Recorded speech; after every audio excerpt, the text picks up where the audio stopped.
Steven Spielberg is arguably the greatest American film director in the last 50 years, and this past weekend he released his latest film, Disclosure Day. So now it's time to rank all 35 films directed by Spielberg, from the worst to the best.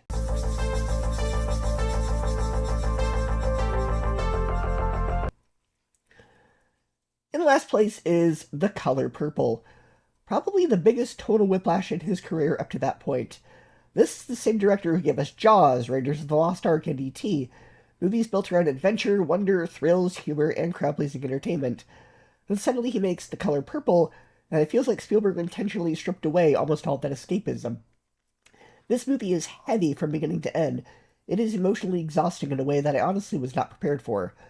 The movie deals with abuse, racism, sexism, trauma, and emotional cruelty in a very direct way. What surprised me is that the film does not shy away from those themes, but it also doesn't feel exploitative. A lot of movies with dark subject matter either sanitize everything so it loses impact, or they push the darkness so hard that it starts to feel like the filmmakers are trying to shock the audience.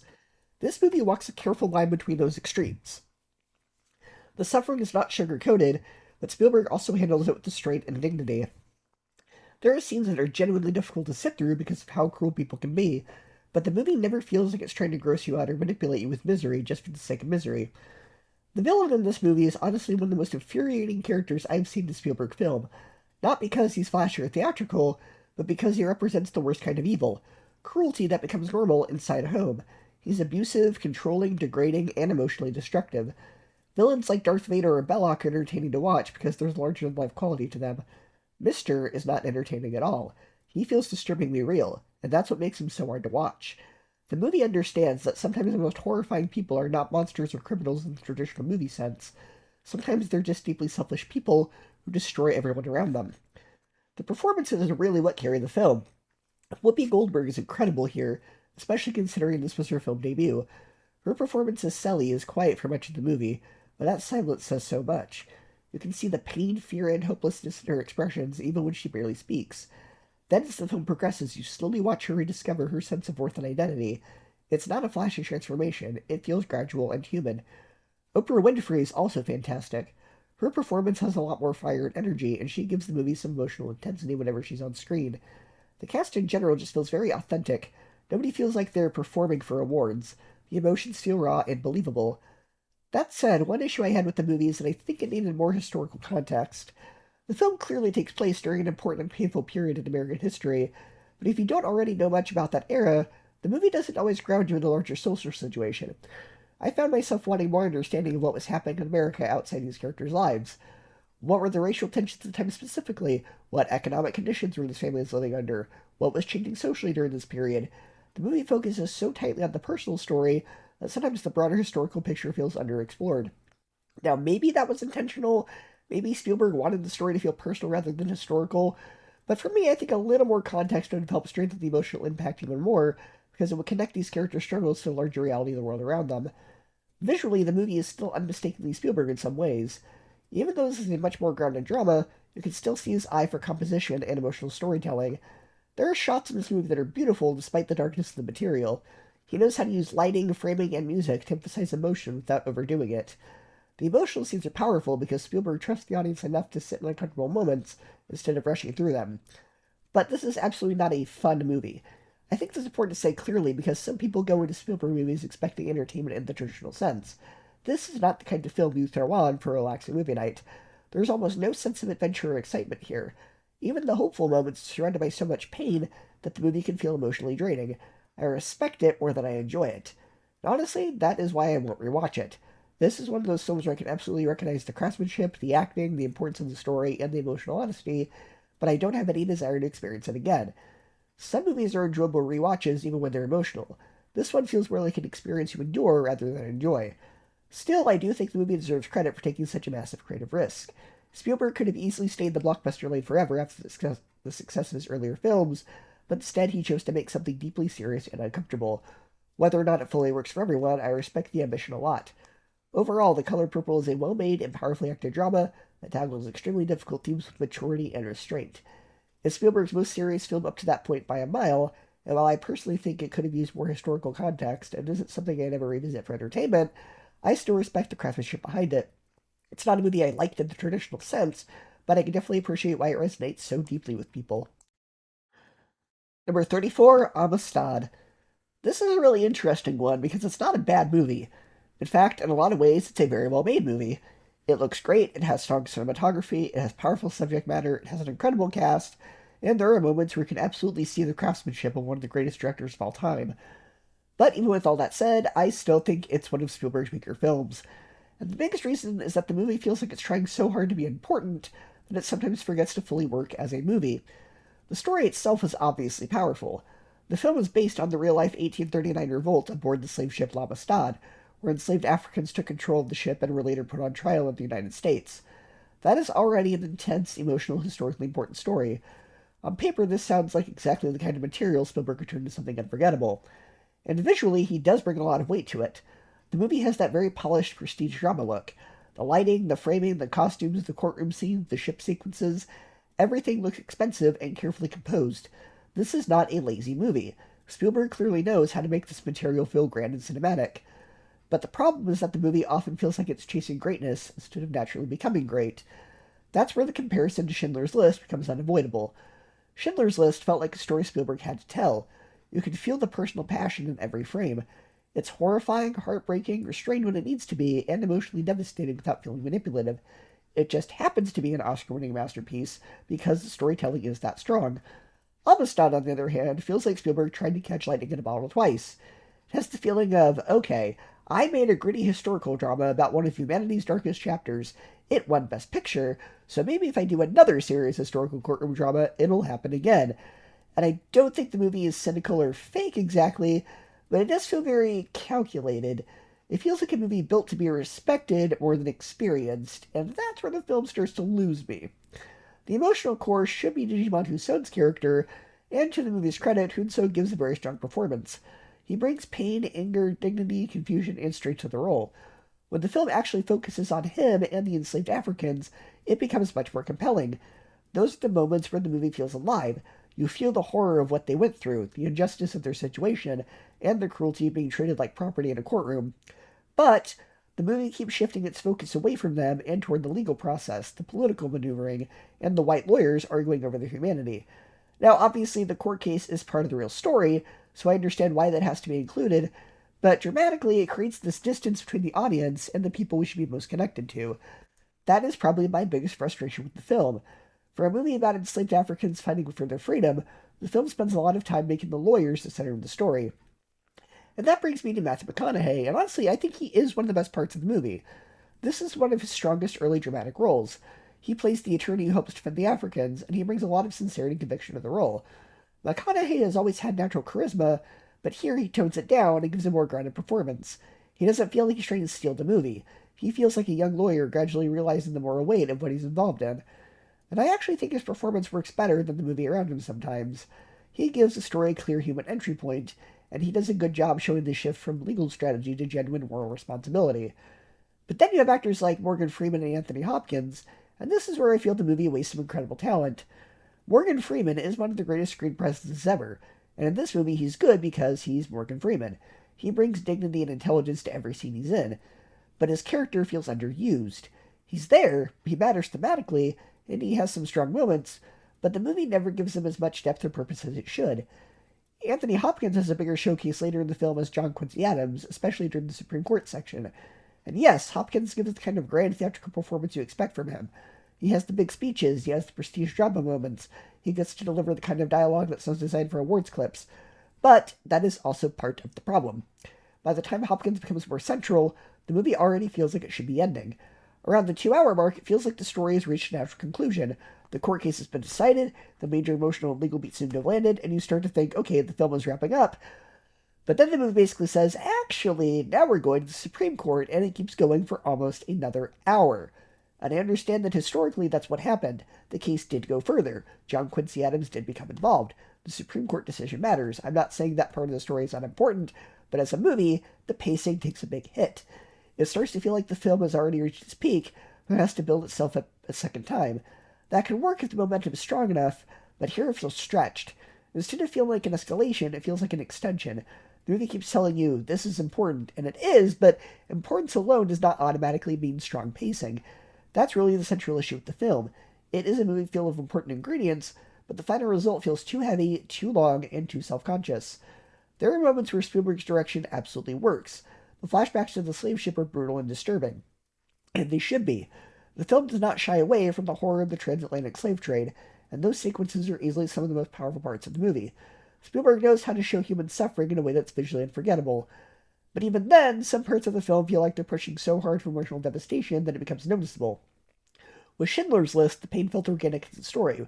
With Amistad, there are moments I can feel the movie reaching for that same level of historical weight, and that makes it less effective. It's kind of strange, because this is a movie about an incredibly moving subject.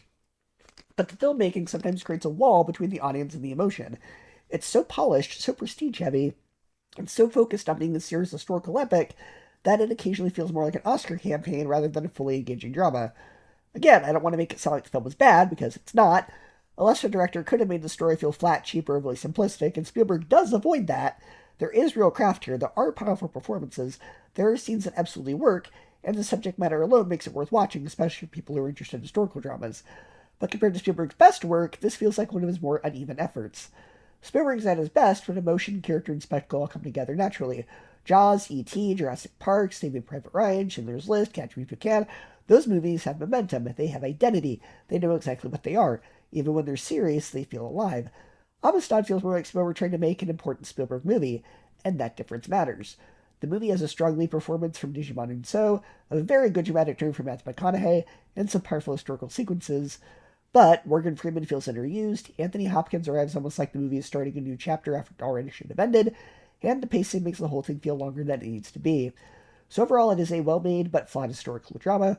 It looks great, it has strong performances, and it tells a story that absolutely deserves to be remembered. But it also feels like Spielberg is trying too hard to recreate the prestige and emotional force of Schindler's List. And because of that, the movie ends up feeling more calculated rather than truly inspired. For me, it's one of his weaker films. Not terrible, not even close, but definitely not one of his strongest. Number 33, Always. This is one of those movies where I can absolutely appreciate the craftsmanship behind it, but emotionally it just never fully clicked with me the way Spielberg's best films do. It's not bad at all. In fact, there's a lot about it that's genuinely charming and heartfelt. But when you look at Spielberg's filmography overall, especially around this era, it ends up feeling kind of minor and forgettable compared to the movies surrounding it. The movie stars Richard Dreyfuss as Pete, a daredevil pilot who dies early in the film and ends up watching over the woman he loves from beyond the grave. Right away, you can tell Spielberg is trying to make something softer and more emotional here, instead of another big spectacle adventure. This is a romantic fantasy drama first and foremost, and honestly, I do respect Spielberg for trying different genres instead of just repeating Raiders or E.T. over and over again. One thing I genuinely liked was the love story between Pete and Dorinda, played by Holly Hunter. Their relationship feels believable. There's warmth there. Spielberg is really good at capturing little human moments. The way characters look at each other, small conversations, quiet emotional beats, and that stuff works here. The movie has a sweetness to it that feels sincere instead of manipulative. You can tell Spielberg really cares about these characters. I also think the performances are strong across the board. Richard Dreyfuss brings a lot of likability to Pete, even when the character is kind of reckless and stubborn. Holly Hunter gives the movie a lot of emotional grounding. And then you've got John Goodman, who brings some fun energy and humor whenever he shows up. The cast does everything they can to elevate the material. Visually, the movie is exactly what you expect from Spielberg. Even one of his lesser-known films still looks great. The aerial firefighting sequences are pretty impressive, especially for 1989. Spielberg has always had an incredible sense of visual movement and staging, and even though Always isn't an action-heavy movie, there are moments you remember, oh yeah, this is one of the greatest directors ever. He can make almost anything feel cinematic. The music by John Williams also helps a lot. As usual, Williams gives the film this emotional, almost dreamlike atmosphere. Even when the story itself isn't fully grabbing me, the score does a lot of heavy lifting emotionally. Spielberg and Williams together is just one of the greatest director-composer combinations in film history. But honestly, the biggest issue for me is that the movie just isn't that memorable. That's really the best way I can describe it. Nothing in it is necessarily bad, but very little stands out afterward either. When I think about Spielberg movies, I immediately think of iconic scenes, unforgettable characters, huge emotional moments, or groundbreaking filmmaking. Always just kind of exists in the middle. I watched it, thought, yeah, that was nice, and then moved on. The pacing can also feel a little slow at times. The movie has this gentle, sentimental tone throughout, which some people may really love, but for me it needed either strong emotional payoff or a little more narrative momentum. it never fully reaches the emotional highs it feels like it's aiming for. It's a movie that's pleasant the whole way through, but it's rarely powerful. And that's kind of why it's hard to talk about in detail. With Spielberg's masterpieces, there's usually so much to analyze. Themes, iconic moments, technical achievements, unforgettable characters. Always is more of a quiet, low-key romantic fantasy. There's heart in it, and I can appreciate that, but it's not one I find myself wanting to revisit or think about much afterward. I also think part of the problem is just the standard Spielberg set for himself. If almost any other director made this movie, people might talk about it more fondly, but this is the same filmmaker who made Jaws, Close Encounters, Raiders, E.T., and later would make movies like Jurassic Park and Schindler's List. Compared to those films, always feels much smaller and less impactful. Still, I don't regret watching it. There's enough sincerity, charm, and strong filmmaking here to make it worthwhile, especially if you're a Spielberg fan trying to watch through all of his films. It's just not one I'd personally revisit very often. It's sweet, well-acted, technically polished, and occasionally emotionally effective, but it never rises above being just pretty good for me. Overall, it's a perfectly decent romantic fantasy drama with some genuine heart-struck performances, but it's also one of Spielberg's most forgettable films. Again, not bad by any means, just not particularly special compared to the incredible movies surrounding it in his career. Number 32, Indiana Jones and the Kingdom of the Crystal Skull. For years, whenever people talked about disappointing sequels, this movie was one of the first examples that came up.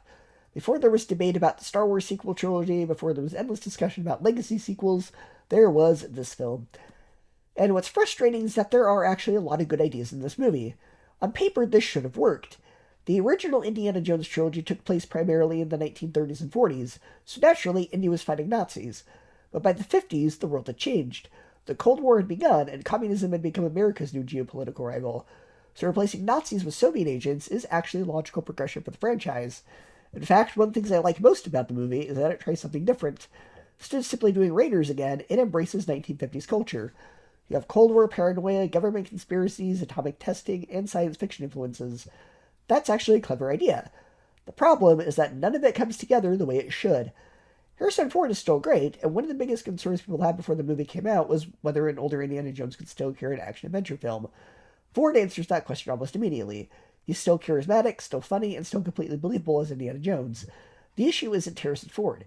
The issue is that the script constantly reminds us how old he is. A few jokes about age are fine, and he is older, that's reality, but the movie keeps bringing it up over and over again.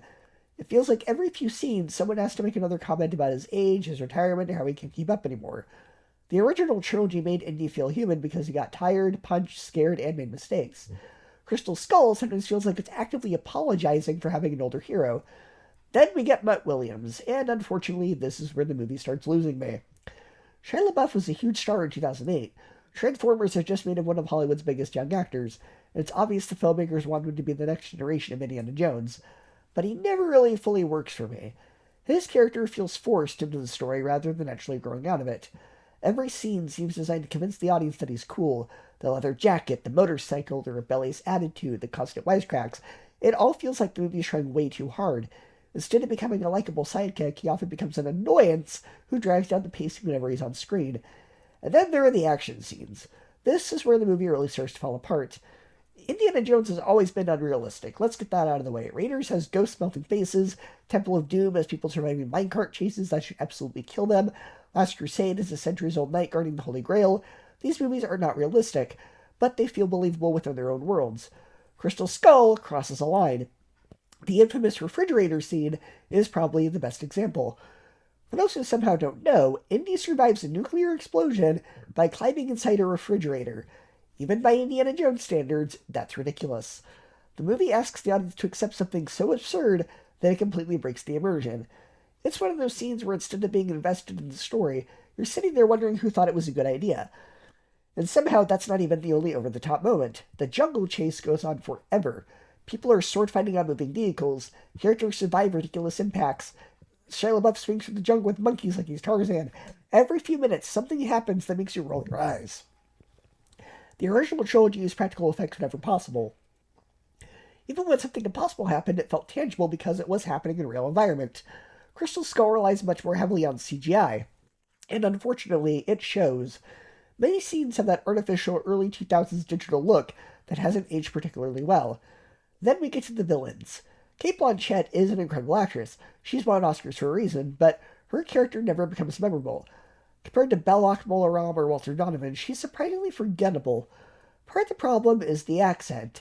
Sometimes it sounds convincing, but other times it sounds like she's doing an exaggerated impression. It's inconsistent enough that it becomes distracting. Despite all the talk about her psychic abilities and intelligence, she never really feels all that threatening. The movie keeps telling us she's dangerous, but it never really shows us why. One bright spot, though, is Marion Ravenwood. Bringing back Marion was absolutely the right decision. Karen Allen slips right back into the role as if no time has passed. She still has chemistry with Harrison Ford. She still has that fiery personality that made her so memorable in Raiders. Whenever she shows up, the movie gets noticeably better. Seeing Indy and Marion reunited is genuinely sweet. Their relationship gives the movie an emotional anchor that it desperately needs. In fact, some of my favorite scenes are simply watching these characters interact again. For a few moments, you can almost imagine you're watching the sequel fans have waited nearly 20 years to see. But then we arrive at the ending. The aliens. And this is where the movie completely loses me. Now, I know some people are going to say, well, how are aliens any weirder than ghosts in the Holy Grail? And that's a fair question. The issue isn't that aliens are inherently less believable. The issue is that they feel wrong for Indiana Jones. The earlier movies were rooted in mythology, religion, archaeology, and ancient legends. Even when supernatural things happened, they all felt connected to history. The aliens feel like they wandered in from an entirely different franchise. Yes, 1950s science fiction often featured extraterrestrials. Yes, it fits the decade, but just because it fits the decade doesn't mean it fits Indiana Jones. By the time the giant interdimensional beings are flying away in a spaceship, the movie no longer feels like Indiana Jones. It feels like Indiana Jones accidentally walked into a completely different movie. And that's probably the biggest problem with Crystal Skull. It's not bad because it's trying something new. It's bad because the things it's trying don't feel compatible with what made Indiana Jones special in the first place. What's especially frustrating is that you can see the better version hiding underneath. The Cold War setting is a good idea, and an older Indy could be a good idea. Marion returning is a great idea. The mystery starts off strong. The opening warehouse sequence is genuinely fun. There are moments throughout the film where you can see the bits of classic Indiana Jones, but the movie keeps making decisions that pull you out of it. Every time it starts building momentum, something happens that makes you scratch your head. But because of that, it's probably the most disappointing movie in the franchise.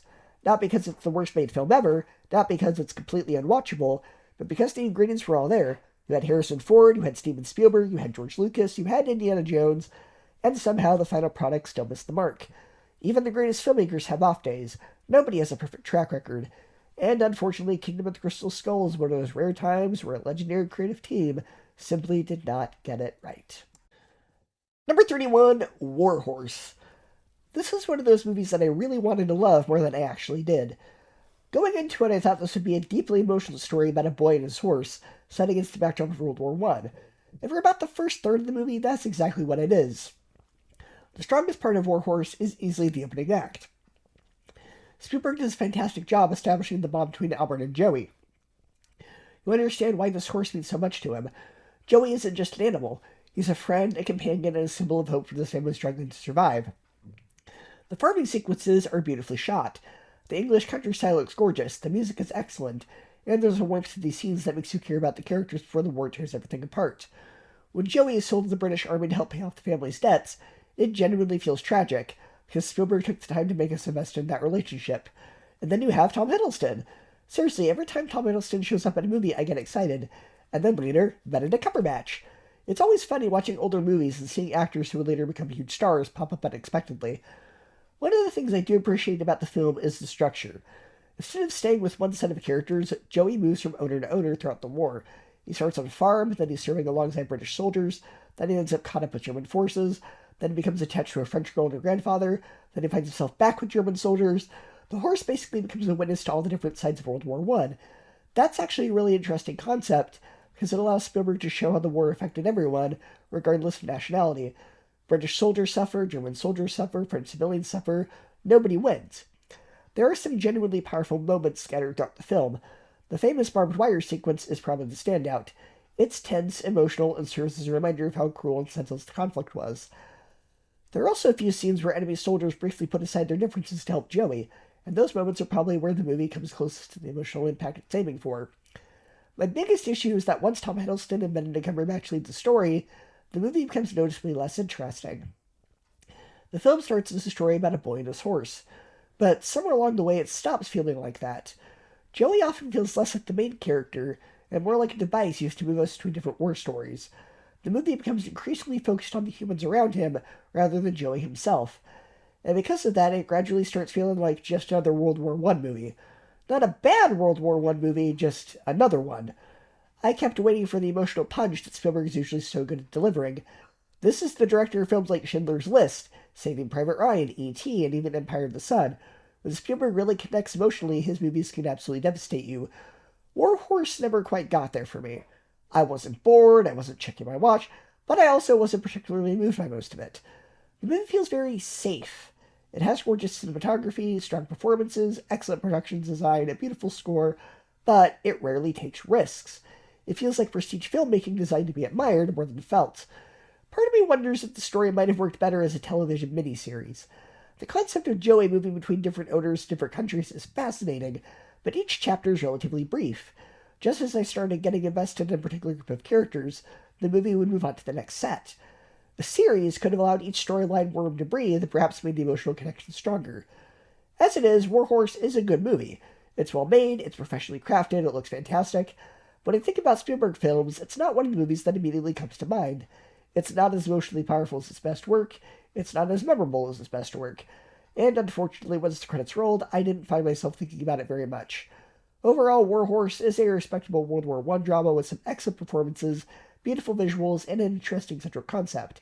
I enjoyed parts of it, especially the first act, but it never fully came together for me the way I hoped it would. Number 30, The Post. This is a movie that I admire more than I necessarily enjoy.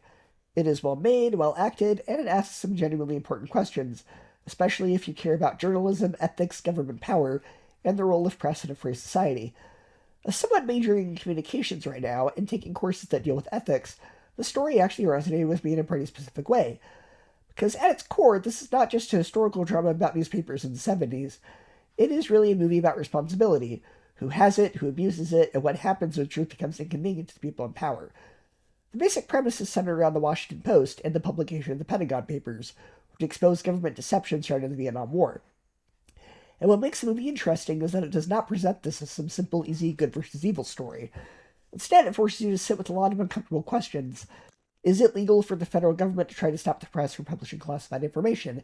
Is it ethical for newspapers to reveal government secrets if those secrets affect national security? On the other hand, do American citizens have the right to know when their own government has been lying to them? And if the government is breaking the law, or at least betraying the public trust, does the press then have a duty to expose it? That is what makes The Post work best for me. It is less about action, suspense, and entertainment in the traditional sense, and more about the debate itself.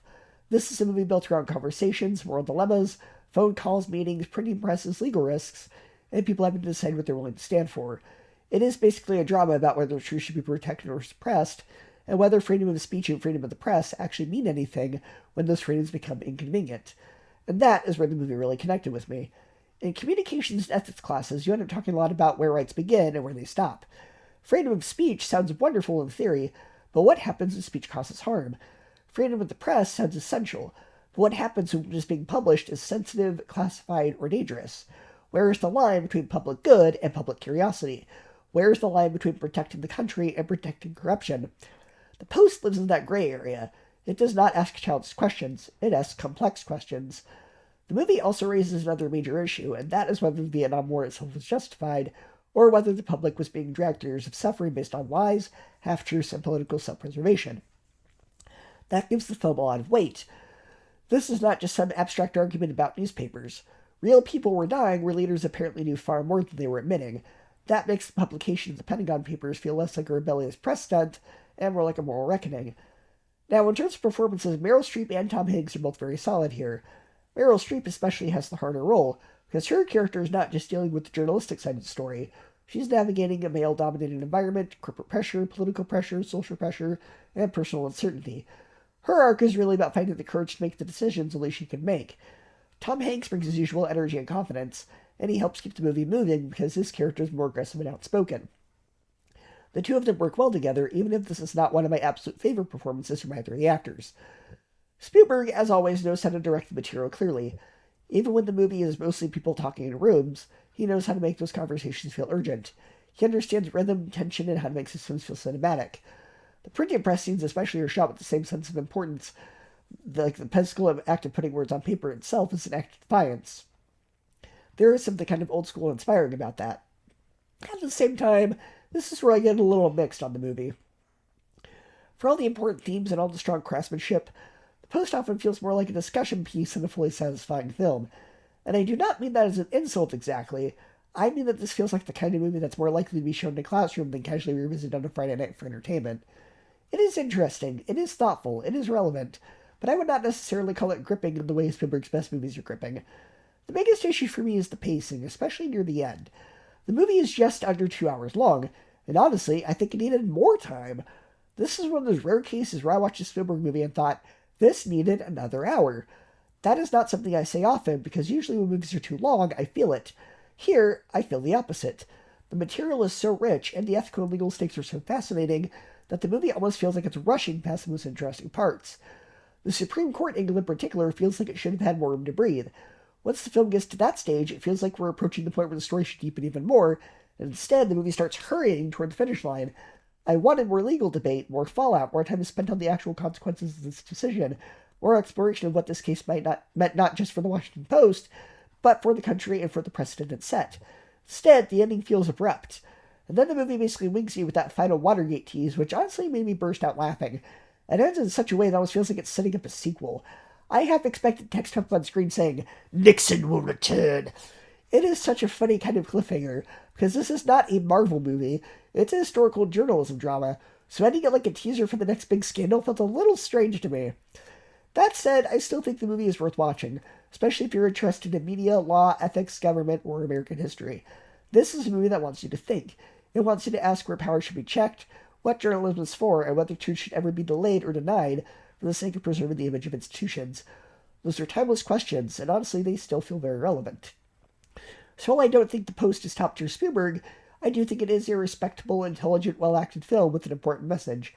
I just wish it had trusted its own material enough to slow down and let the story breathe. The themes are big, the implications are huge, the questions are fascinating, the runtime just feels too small for all of that. For me, this lands in that zone where I appreciate it more than I love it. I'm glad I watched it, I think it is a good movie, I think it is an important movie, but I also think it is a slightly rushed movie that could have been great if it were given more time. Number 29, The Terminal. This is a movie that is incredibly easy to watch and easy to like, even if I don't think it's one of Spielberg's strongest films. It's cozy, charming, and has a lot of heart, but it never quite reaches the emotional highs or dramatic depth that some of Spielberg's best work achieves.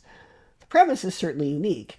Tom Hanks plays Victor Dvorsky, a man who arrives in the United States, only to discover that a political revolution has happened in his home country while he was in the air. Because his country's government effectively no longer exists, his passport becomes invalid, and he finds himself trapped inside an airport terminal with nowhere to go and no legal way to enter America.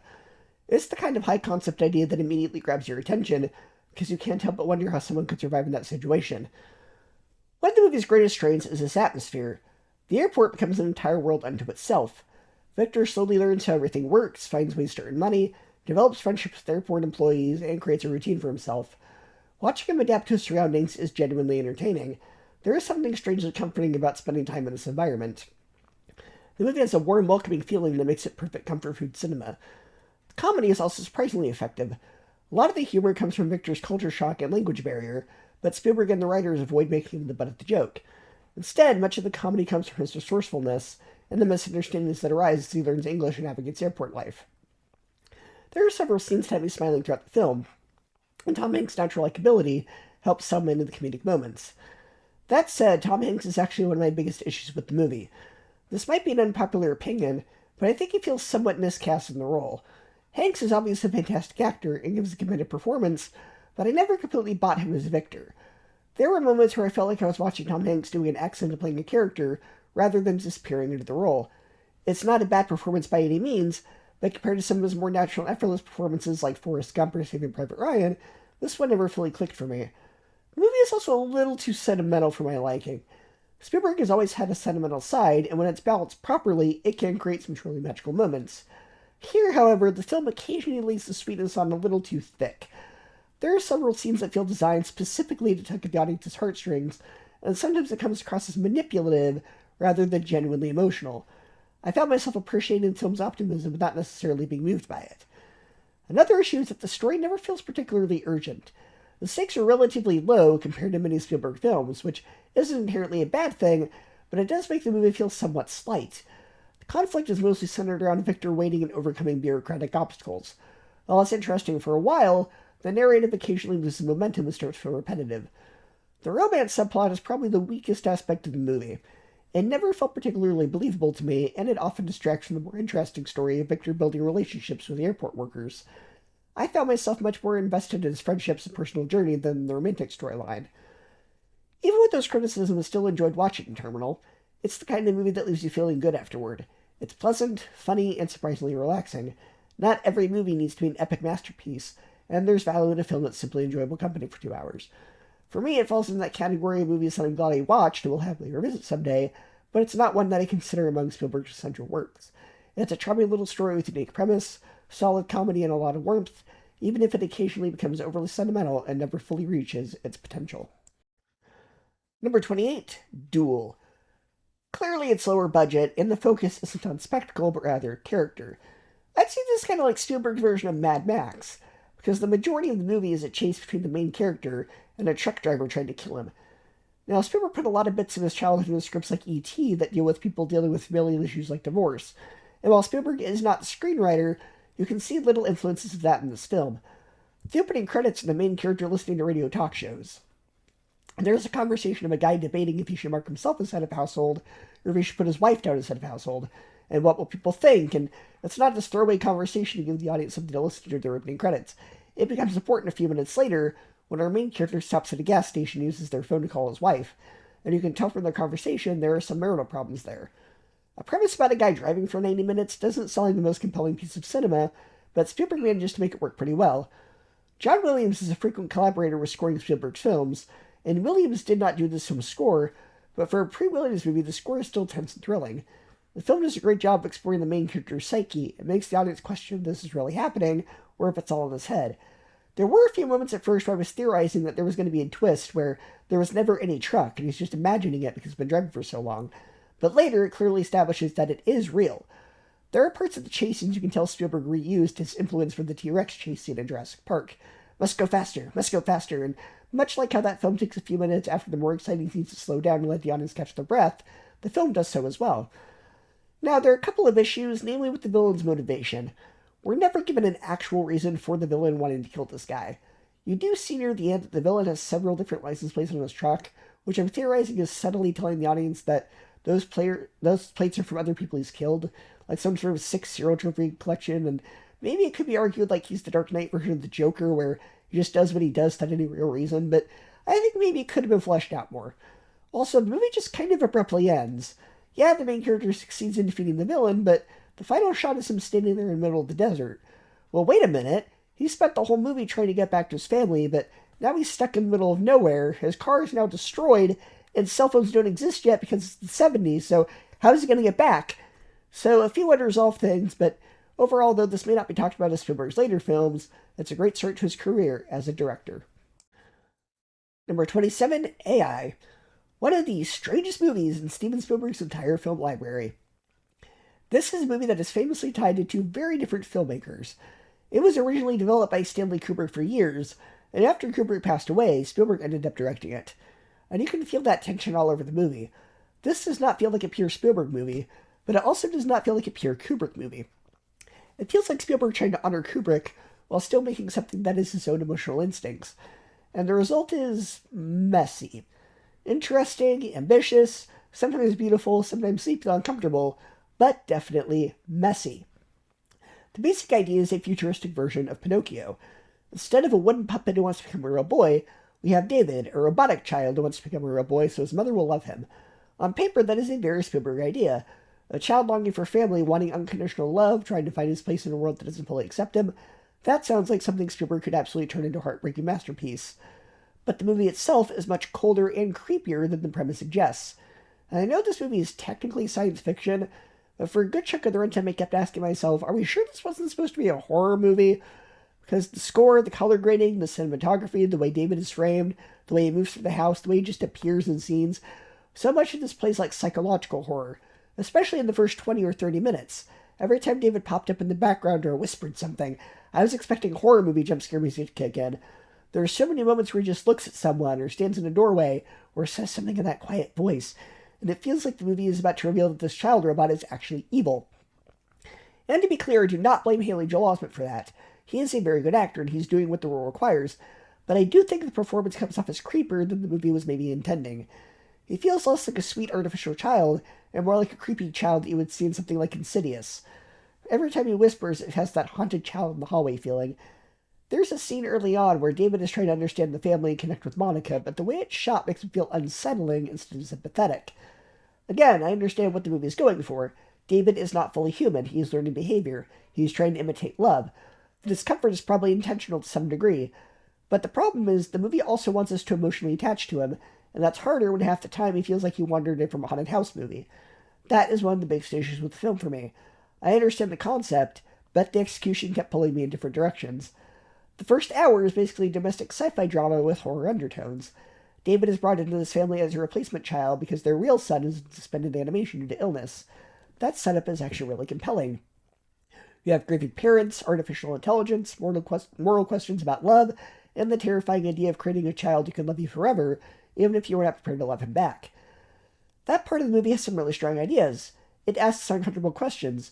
Is it ethical to create a child robot that can love? What happens if the humans stop wanting him? Does a robot's love count if it was programmed? And if a machine can suffer emotionally, does it matter whether the suffering is real in the human sense? Those are fascinating questions, but then the movie kind of rushes through the world building. It introduces big ideas about the future, climate change, artificial humans, population control, robot rights, and human prejudice toward machines, but a lot of it feels underdeveloped. The world is visually interesting, but the movie doesn't always slow down enough to fully explain or explore it. And then after the first hour, the movie suddenly becomes something completely different. David is abandoned, and the movie shifts into this weird, disturbing journey through a world of discarded robots, robot entertainment, robot destruction spectacles, and this whole plotline involving Jude Law. And that is where the movie really starts to feel like two different movies stitched together. On the one hand, Jude Law is actually pretty good. He brings a stylized, almost cartoonish energy to the role, and visually his character is memorable. But the whole section with robot prostitutes and humans cheering as robots are destroyed is such a hard pivot from the first act that it almost feels like we changed channels. Suddenly the movie is less about a mother and child and more about prejudice against robots, exploitation, and society's cruelty toward artificial beings. That material could work in its own movie. A story about robots being used, discarded, objectified, and hated by humans could be a really strong dystopian sci-fi film. But here it feels like it takes over the movie for a while, and David's emotional story gets buried under all the disturbing imagery. And this movie has a lot of disturbing imagery. The flesh fair sequence, where robots are destroyed for human entertainment, is genuinely unpleasant to watch. It's effective, but also feels like it belongs in a much darker movie. Again, this is why I kept coming back to the question, was this secretly supposed to be a horror movie? Because even when the movie is not scary in the traditional sense, it has this bleak, unsettling quality that makes it feel less like wonder-based science fiction and more like a nightmarish version of Pinocchio. And I do think that was probably the point. This is not meant to be a clean, comforting fairy tale. It is Pinocchio filtered through a very cold sci-fi lens, but the tone is so inconsistent that I had trouble fully connecting with it. That being said, visually the movie is extremely impressive. For a movie that was released in 2001, it was definitely ahead of its time in some ways. The visual effects on the robots still hold up really well. The design of the mechas are excellent. Some of the damaged robots look incredible, and the movie does a great job showing how artificial bodies can look almost human, but not quite. There are moments where the effects blend practical design, makeup, and digital work in a way that still looks convincing today. The cinematography is also very striking. Even when I didn't love where the story was going, I was usually impressed by how the movie looked. Spielberg knows how to frame images, and this movie has some unforgettable visuals. The underwater city, the futuristic landscapes, the cold blue lighting, the sterile interiors, it all creates a very specific atmosphere. But again, that atmosphere often feels more horror than sci-fi. The color grading is cold and eerie. The lighting makes the home scenes feel less warm and more haunted. Even the quieter emotional scenes have this uncomfortable edge to them. It is not a cozy Spielberg family drama. It is a very strange, icy, unsettling fairy tale. Then you have Teddy the robot teddy bear, who I guess is supposed to be like Jiminy Cricket. He's David's companion, he follows him on the journey and has a few memorable little moments, but honestly, he's pretty inconsequential to the movie. He's a cool idea, and the design is charming in a weird way, but he never becomes as important as he probably should. If this is supposed to be a futuristic Pinocchio, then Teddy should feel like a strong emotional guide. Instead, he mostly just kind of exists. The biggest strength of the movie is that I genuinely could not predict where it was going, and that is rare. A lot of sci-fi movies, especially ones built around familiar fairy tale structures, are pretty easy to map out. But AI kept surprising me. Sometimes that was exciting, sometimes it was confusing, sometimes the movie itself didn't know where it was going, but I was never bored in the sense of being able to guess every beat. The final section of the movie is especially bizarre. Without getting too deep into spoilers, the movie eventually goes so far beyond where it started that it almost feels like a genre again. It begins as a story about a robot child and a family, turns into a dystopian road movie, becomes sort of a futuristic Pinocchio quest, and then ends with a strange, melancholic, almost dreamlike finale about memory, love, and the impossibility of getting back what you lost. I respect the ambition of that, I really do, but I don't think the movie fully earns all of it.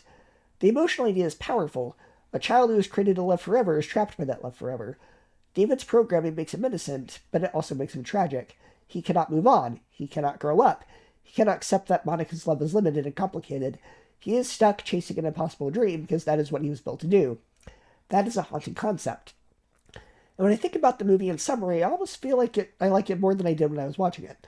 The themes are strong, the ideas are strong, the visuals are strong, the performances are committed, but as an actual movie experience, it's very uneven. It feels like a mashup of two very different directors with very different instincts. Kubrick's colder, more detached philosophical style is all over the concept.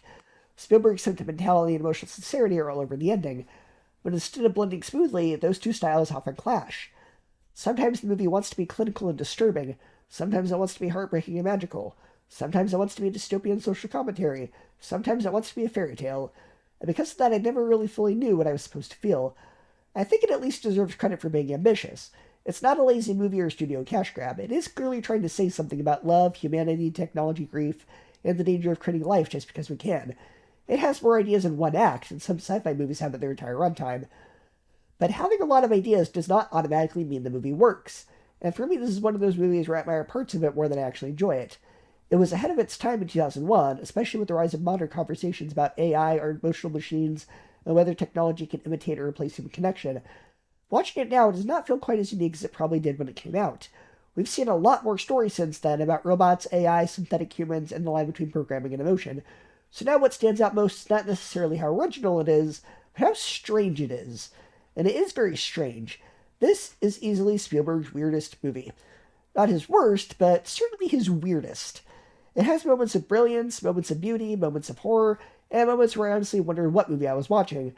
The visual effects still hold up, Haley Joel Osment gives a committed performance even if I found the character creepier than intended, and the movie's futuristic Pinocchio concept is genuinely fascinating. But the execution is messy, the tone is uneven, the world building feels rushed, some supporting elements like the character of Teddy feel underused, and the shift after the first hour into robot exploitation and prejudice makes the movie feel like it's pulling itself apart. I'm glad I watched it because this is one of the movies that is worth seeing, just to understand how unusual it is, but I cannot say I loved it. I respect it more than I enjoy it. It's ambitious, visually impressive, and impossible to predict, but also cold, creepy, uneven, and too messy to fully work.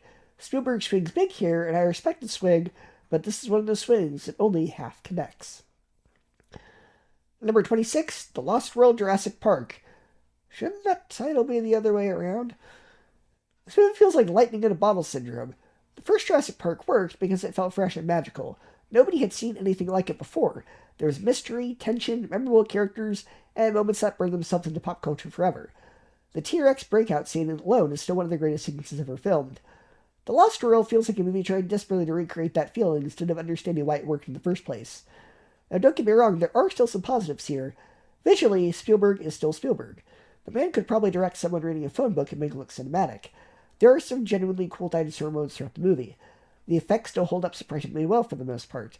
The sequence with the two T-Rexes attacking the camp has some really intense moments, and the trailer hanging over the cliff scene is probably the closest the movie gets to capturing the classic Jurassic Park suspense. That sequence actually feels like something from the first film. There's tension, danger, and the feeling that anybody could die. But then the movie keeps reminding you that the story itself just isn't nearly as interesting. Jeff Goldblum returns as Ian Malcolm, and Malcolm worked great in the first movie because he wasn't the main hero. He was a sarcastic chaos theorist, making comments from the sidelines while Alan Grant and Ellie drove the emotional story. But then they make him the lead character. Malcolm is entertaining, but he's much stronger supporting comic relief than as the emotional center of the film. Then we get some of the supporting cast, and this is where things start falling apart. Vince Vaughn is normally really good. He has charisma and energy in a lot of movies, but here, something just feels off. His character is frustrating because he constantly makes decisions that make absolutely no sense. And then there's Malcolm's daughter. I genuinely forgot she existed until rewatching the movie. She feels like a character added because somebody thought, well, the first movie had kids, so we need kids again. But unlike Lex and Tim from the original, she doesn't really add much to the story. Lex and Tim had a purpose. Alan Grant didn't even like kids in the beginning of Jurassic Park, and protecting them became part of his character growth. Malcolm's daughter mostly feels like she's there because the script says she needs to be there. And then after this movie, gone. Never important again. Speaking of kids, where are Lex and Tim? They're in the movie for like 30 seconds at the beginning and then disappear. Which is strange because audiences actually like them from the first movie. Instead, we get replacements who aren't nearly as memorable. The characters overall just aren't interesting enough. In the first movie, you cared about people. Alan Grant had an arc, Ellie mattered, Malcolm was memorable, even Hammond had complexity. Here, people mostly exist to become dinosaur chow. And then comes the third act. Oh boy. This is where the movie completely loses me. Because for most of the movie, we're doing another dinosaur island survival story, which already feels repetitive. Then suddenly the movie decides, you know what would be cool? Let's turn this into a Godzilla movie. So then we have a T-Rex going loose in San Diego, running around smashing things and causing chaos. And at first I thought maybe this part could be awesome, because let's be honest, seeing a T-Rex running through a city sounds cool, but no, it feels like the movie completely changes genres. Instead of suspense and survival horror, suddenly we're watching a monster movie where a giant creature wrecks a city. It's basically Jurassic Godzilla, and not even executed well. It feels like a studio executive looked at the script and said, we need a bigger ending. Bigger doesn't automatically mean better. The original movie had a climax involving characters trapped in a visitor center trying to survive raptors, and somehow that felt way more intense than a dinosaur running through a city, because it wasn't about scale, it was about tension. Overall, The Lost World isn't completely terrible. I don't hate it.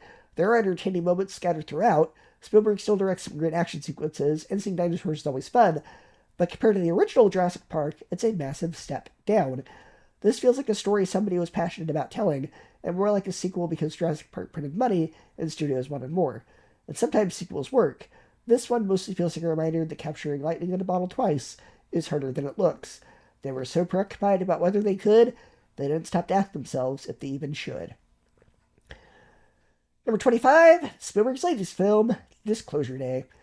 And it pains me to put this so low on the list, because this is one of the most anticipated movies of the year, and it also turned out to be one of the most disappointing.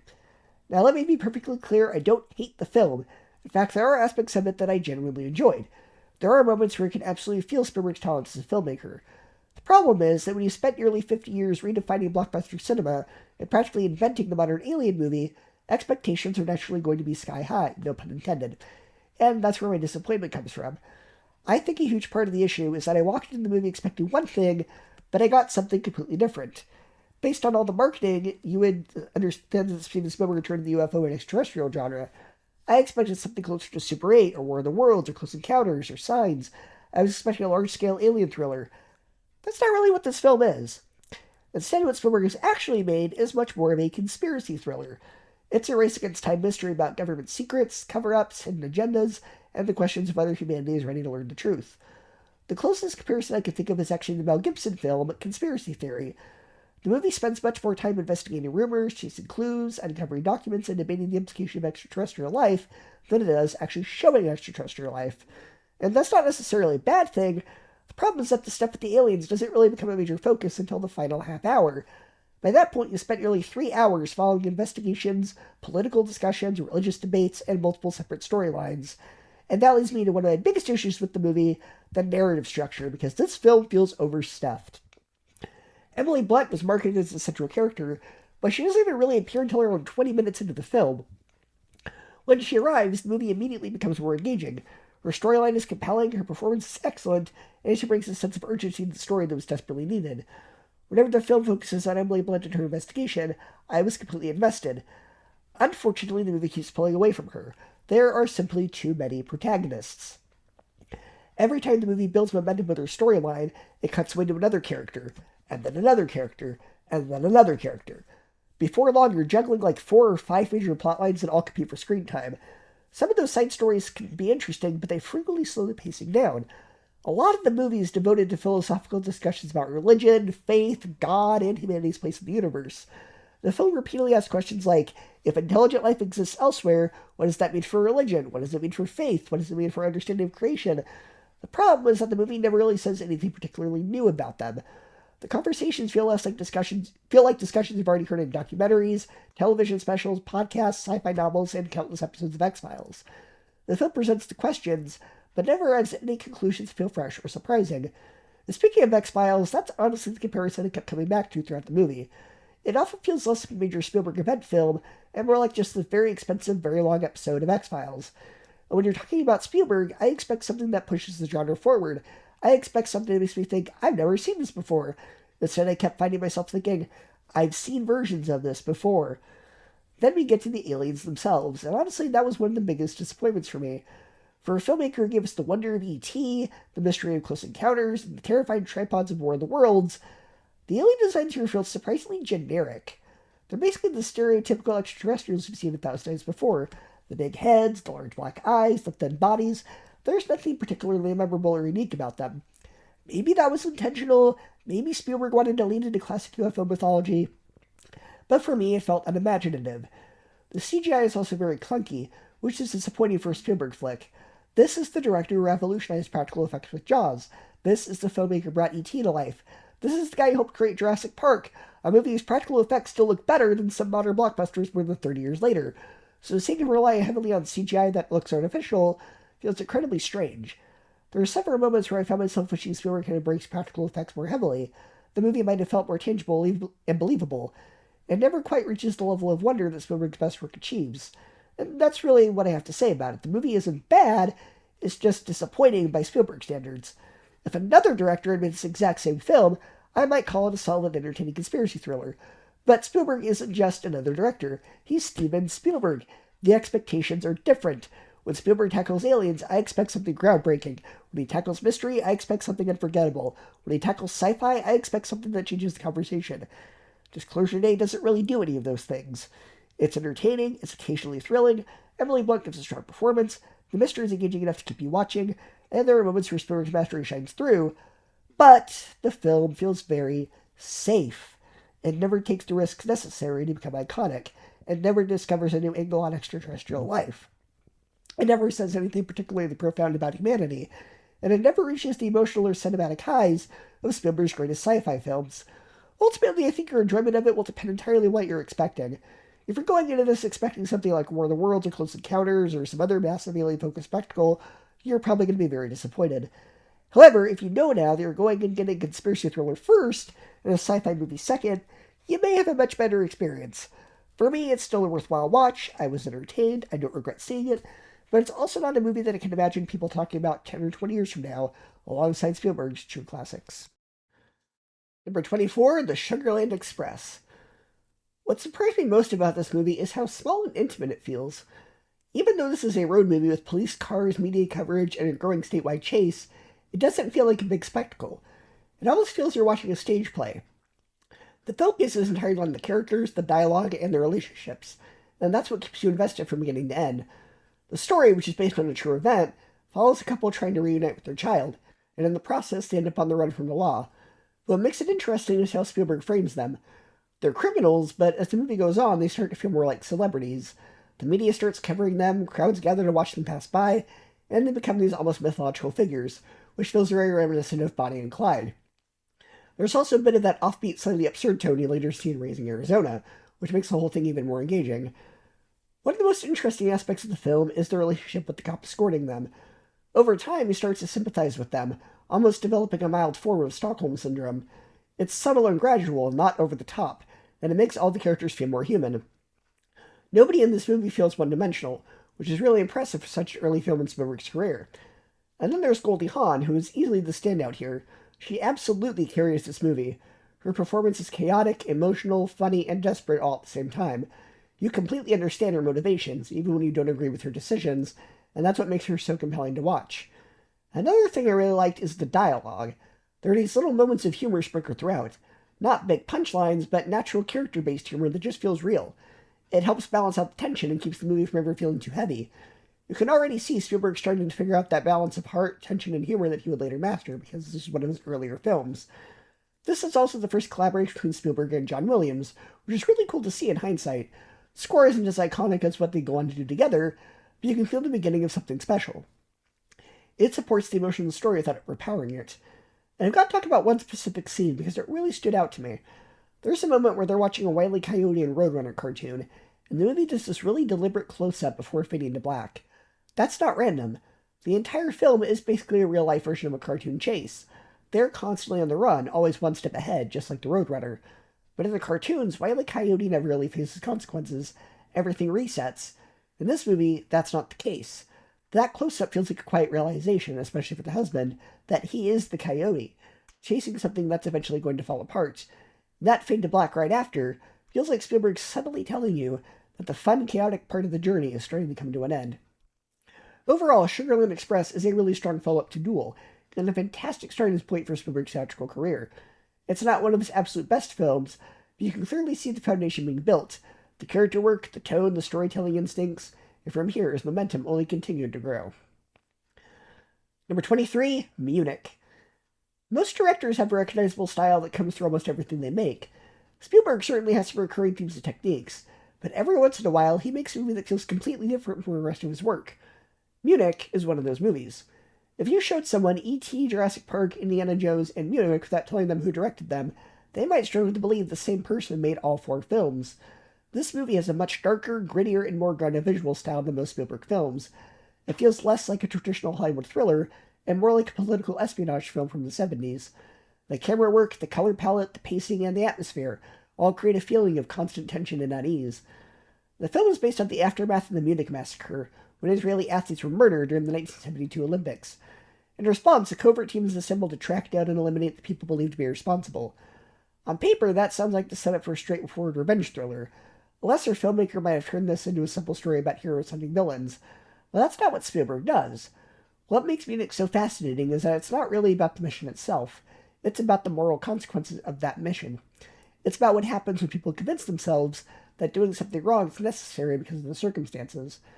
The movie constantly puts its characters into situations where there aren't any easy answers. The men carrying out these assassinations aren't portrayed as monsters. They're portrayed as human beings. You understand why they're doing what they're doing. You understand their anger. You understand their fear. You understand their desire for justice. At the same time, the movie keeps asking whether revenge actually solves anything. Every success seems to create another problem. Every act of violence seems to generate more violence. The deeper the team gets into their mission, the more emotionally damaged they become. It's one of those movies where the physical danger isn't the only threat. The characters are slowly losing pieces of themselves along the way. That's where the film becomes incredibly morally complex. Many movies want you to leave the theater feeling confident about who is right and who is wrong. Munich isn't interested in making things that simple. It asks difficult questions and leaves the audience wrestling with them long after the credits roll. I also thought the cast was fantastic. Eric Bana delivers one of the strongest performances of his career. His character starts the film as someone who believes firmly in what he's doing, but as the events unfold, you can see the psychological toil mounting. Bana does a great job showing that transformation without overplaying it. The supporting cast is equally strong. Every member of the team feels distinct. They each bring different perspectives and personalities to the mission, which helps the movie avoid feeling repetitive despite its nearly 3-hour runtime. Another thing that stood out to me is how this movie continues a recurring theme that appears throughout Spielberg's career: their experience of Jewish people and the reality of anti-Jewish prejudice. Obviously, this theme is front and center of Schindler's List, but it appears in Munich as well. The movie explores how historical trauma affects individuals and nations. It examines what happens when people who have experienced horrific violence are forced to decide how they will respond to future threats. What I appreciate is that Spielberg doesn't reduce these issues to simple slogans. He treats them with seriousness and nuance. He understands the emotional reality of the situation, while still being willing to ask uncomfortable questions. And from a technical standpoint, the film is excellent. The suspense sequences are incredibly effective. There are multiple scenes where the tension becomes almost unbearable because Spielberg knows exactly how to build anticipation. Sometimes the action isn't even the most stressful part. Often it's the waiting beforehand, the uncertainty, and the fear that something could go wrong at any moment. The movie also deserves credit for how grounded it feels. This isn't a flashy spy movie where characters perform impossible stunts and walk away without consequences. Every operation feels dangerous. Every mistake feels costly. Every decision carries weight. One thing I found particularly interesting is that the movie doesn't glorify what the characters are doing. Most revenge stories can accidentally make revenge look cool or satisfying. Munich goes in the opposite direction. The further the characters progress, the less triumphant everything feels. By the end, you're left with a sense of tragedy rather than victory. The mission may move forward, but the emotional and psychological cost becomes impossible to ignore. That's what elevates the film above just being another historical thriller. It's not really asking whether the mission succeeded, it's asking what success even means in a situation like this. Can violence bring peace? Can revenge bring closure? How much of yourself can you sacrifice before you become something you never wanted to be? Those are the kind of questions the movie leaves hanging in the air. It's a challenging film, and it isn't an easy watch. The subject matter is heavy, the moral questions are uncomfortable, and the tone remains tense throughout. But that's exactly why it works so well. This is Spielberg proving he can make a sophisticated political thriller that's just as compelling as any adventure film or blockbuster he's directed. It's intelligent, suspenseful, thought-provoking, and emotionally devastating. For me, it ranks among Spielberg's most impressive achievements because it refuses to take the easy route. It trusts the audience to think, wrestle with difficult questions, and come to their own conclusions. Number 22, Schindler's List. Not only one of the greatest movies ever made, it's also one of the most important. This is not a movie that you enjoy in a traditional sense. It's emotionally exhausting, horrifying, and deeply painful to sit through. But that's exactly why it matters. Some films exist to entertain. This one exists to confront humanity with one of the darkest chapters in history and make sure we never forget it. What makes the film even more powerful is the timing of its release. World War II had ended less than 50 years before this movie came out in 1993. That may sound distant to younger generations now, but at the time, the wounds of the Holocaust were still incredibly fresh. Many survivors were still alive. Many people still carried trauma they didn't even want to speak about publicly. They were people who wanted to move on, to stop talking about it, or to sanitize history because the truth was too uncomfortable. Spielberg refused to let that happen. And this story was personal for him. Spielberg is Jewish. These are his people, his heritage.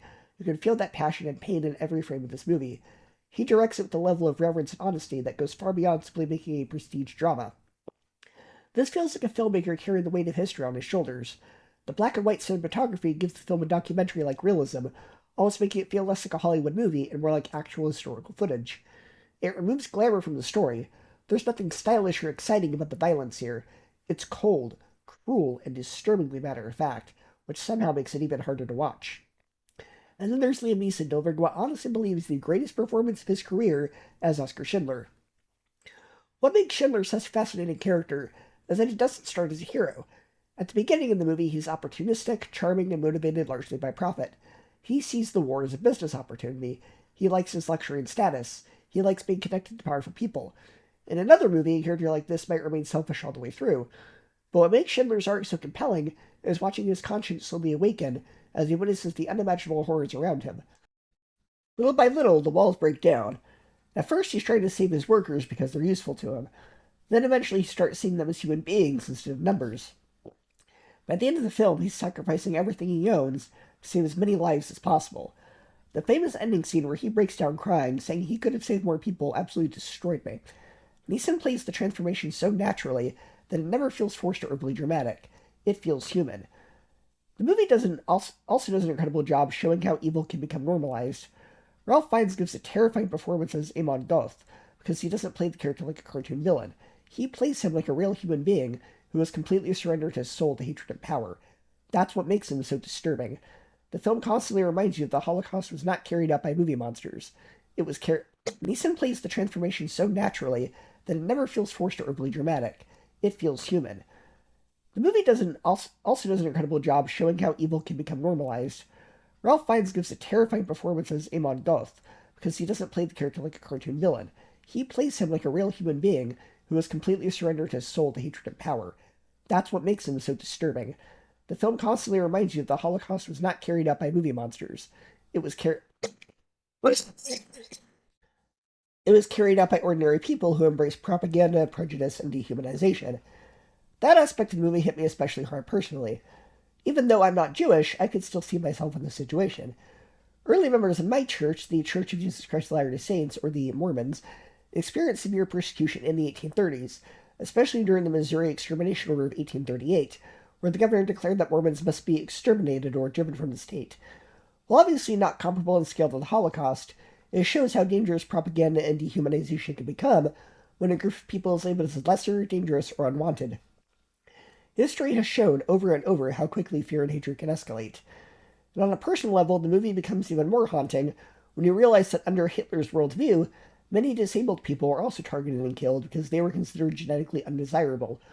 Watching this film was easy to imagine how I would not have survived in that world either. That realization makes the movie terrifyingly real. Another thing that makes this film historically significant is how it was later presented on television. Spielberg insisted that when it aired on network TV, it remained unedited, despite its TVMA content. That was groundbreaking at the time. The movie aired without commercials because interrupting a story like this with advertisements would have felt disrespectful and wrong. Spielberg understood that sanitizing the violence, nudity, or horror would be to sanitize history itself. If audiences are too comfortable watching a Holocaust movie, the movie has failed. That's ultimately why Schindler's List endures.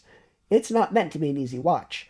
It's meant to leave scars. It forces viewers to confront what hatred, prejudice, propaganda, and indifference can lead to when humanity loses its moral compass. It reminds us that evil thrives when people look away. This is absolutely essential viewing. Not because it's fun, but because it matters. It's one of the few films I would call required viewing for humanity. At the same time, it's also a movie I honestly never want to watch again, because the subject matter is so emotionally devastating. Very few films hit this hard. Number 21, Saving Private Ryan.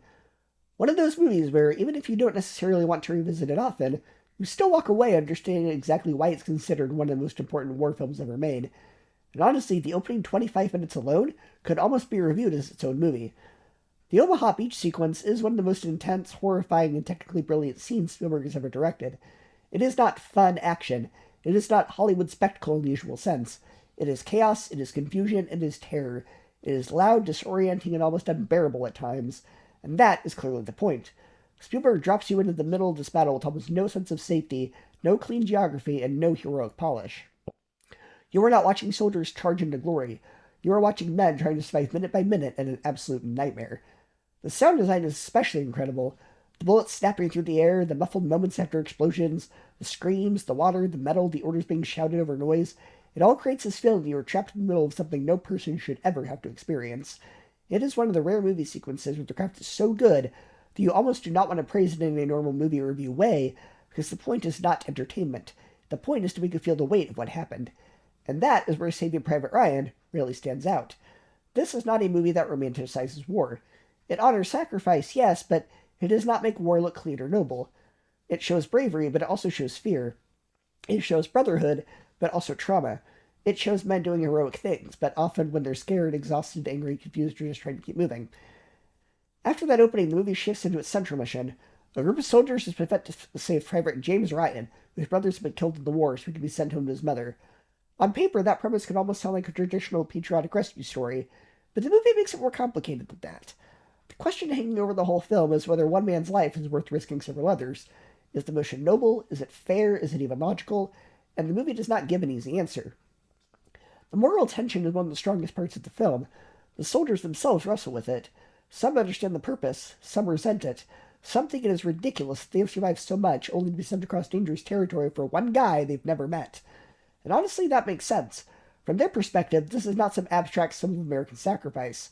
It is their lives on the line. They are tired, traumatized, and being asked to risk everything for someone who may not even want to leave. Tom Hanks is excellent as Captain Miller. This is one of those performances where he is not trying to dominate every scene. He plays Miller as a man carrying an enormous amount of pressure under the surface. He's calm because he has to be. He gives orders because someone has to. But you can tell there is a cost to every decision he makes. Hanks brings his quiet sadness to the role. Miller is not this superhero soldier. He is a schoolteacher who has been turned into a wartime leader. And that detail matters because it reminds us that many of these people had ordinary lives where they were placed in extraordinary horror. Spielberg's direction is, of course, incredible. This is easily one of his most technically accomplished films. The battle scenes are staged with a level of realism and intensity that changed how war movies were made afterward. The handheld camera work, the washed-out color palette, the brutal editing, and the grounded production design all work together to strip away the glamour. This is no glossy adventure feeling here. The movie looks harsh and drained, like the life has been sucked out of the world. But what makes Spielberg's work so powerful is that it does not only focus on the violence, he focuses on the aftermath. The silence after combat, the faces of men who have seen too much, the small conversations where they try to remember home, the way they use jokes, arguments, memories, and routine to keep themselves from falling apart. That is where the movie becomes more than just a war film. It becomes a story about the emotional and moral burden of survival. That being said, this is also where I land on my personal relationship with the movie. I'm very glad I saw it, but it's not one I'll casually rewatch. And that's not really a criticism. Some movies are great because you want to revisit them over and over. Others are great because they're powerful, important, and deeply affecting, but also emotionally exhausting. Saving Private Ryan is the latter. I can respect the craft, I can admire the performances, I can understand its place in film history, but it is such a heavy experience that I do not find myself throwing it on for a normal movie night. It's not just the violence, though the violence is definitely intense. It is the emotional weight of the whole thing. This is a movie about men being asked to give everything, sometimes not even fully understanding why. It's about sacrifice, duty, fear, grief, and the terrible cost of war. Even when the movie's beautiful, it's beautiful in a painful way. The final act is also incredibly strong. The battle in the town is a different feel from the Baja Beach opening, but it's still tense and devastating. By that point, you know these characters. You've spent time with them. You've heard them argue, joke, pray, complain, and open up. So when the danger comes back around, it hits harder because it's not anonymous anymore. And then you get that final message: earn this. That line is really the heart of the movie. It places an almost impossible burden on Ryan, but also speaks to the audience. What do we do with the sacrifices that came before us? How do we live in a way that honors people who gave up their futures so others could have one? The movie does not answer that in a simple way, but it leaves you sitting with the question. The framing device with the older Ryan visiting the cemetery can be a little sentimental, and depending on how you respond to Spielberg's style, it might feel slightly heavy-handed, but I do think it works emotionally. Spielberg has always been sincere, sometimes aggressively sincere, and in this case, that sincerity fits the subject matter. This is a movie that wants you to feel gratitude. It wants you to understand that freedom and peace come at a horrifying cost. If I had any criticisms, I would say the movie is so defined by its opening sequence that the rest of the film can almost feel like it's living in the shadow of that first 25 minutes. The opening is so powerful and groundbreaking and overwhelming that nothing after it can quite match the initial impact. But it's also a strained criticism because the rest of the movie is still very well made. It's just hard to compete with one of the greatest sequences I've ever seen. The pacing may also feel slower in the middle for some viewers, especially after such an intense beginning, but I do think that slower section is necessary. You need time with the characters, you need time to sit with the moral debate, you need time to feel the distance, exhaustion, and uncertainty of the mission. Without that middle section, the final act wouldn't hit as hard. Overall, Saving Private Ryan is a great movie. It has a great cast, great directing, incredible technical craftsmanship, and one of the most unforgettable opening sequences ever put on film. It's not an easy watch, and for me, it's not a movie I'll revisit, but I am glad I saw it because it's the kind of film that helps you understand the power of cinema when it's used to confront history, sacrifice, and human suffering with seriousness and respect. It's not a comfort movie or a casual rewatch, but it is absolutely a film seeing at least once. For me, Saving Private Ryan is a powerful, beautifully directed, emotional, draining war film, one I deeply respect, even if I do not feel the need to experience it again anytime soon. Number 20, Lincoln. This is one of those movies that reminds you that history does not have to be boring. Going into this film, I knew the basics. Abraham Lincoln was the 16th President of the United States, he led the country through the Civil War, he issued the Emancipation Proclamation, and he was assassinated. That's the simple version of Lincoln that most of us learned in school. What this movie does so well is show the man behind the history. First, let's talk about Daniel Day-Lewis, because this is one of the greatest acting performances I've ever seen. When you watch this movie, you stop seeing Daniel Day-Lewis. You genuinely believe you're watching Abraham Lincoln. The voice, the mannerisms, the body language, the way he carries himself, everything feels authentic. It's one of those performances that completely disappears into the character. And what's fascinating is how different this Lincoln feels from the image that many of us may have in our heads. Because of famous speeches like the Gettysburg Address, Lincoln is often remembered as this serious, stoic, almost mythological figure, but the movie shows that he actually had a sense of humor.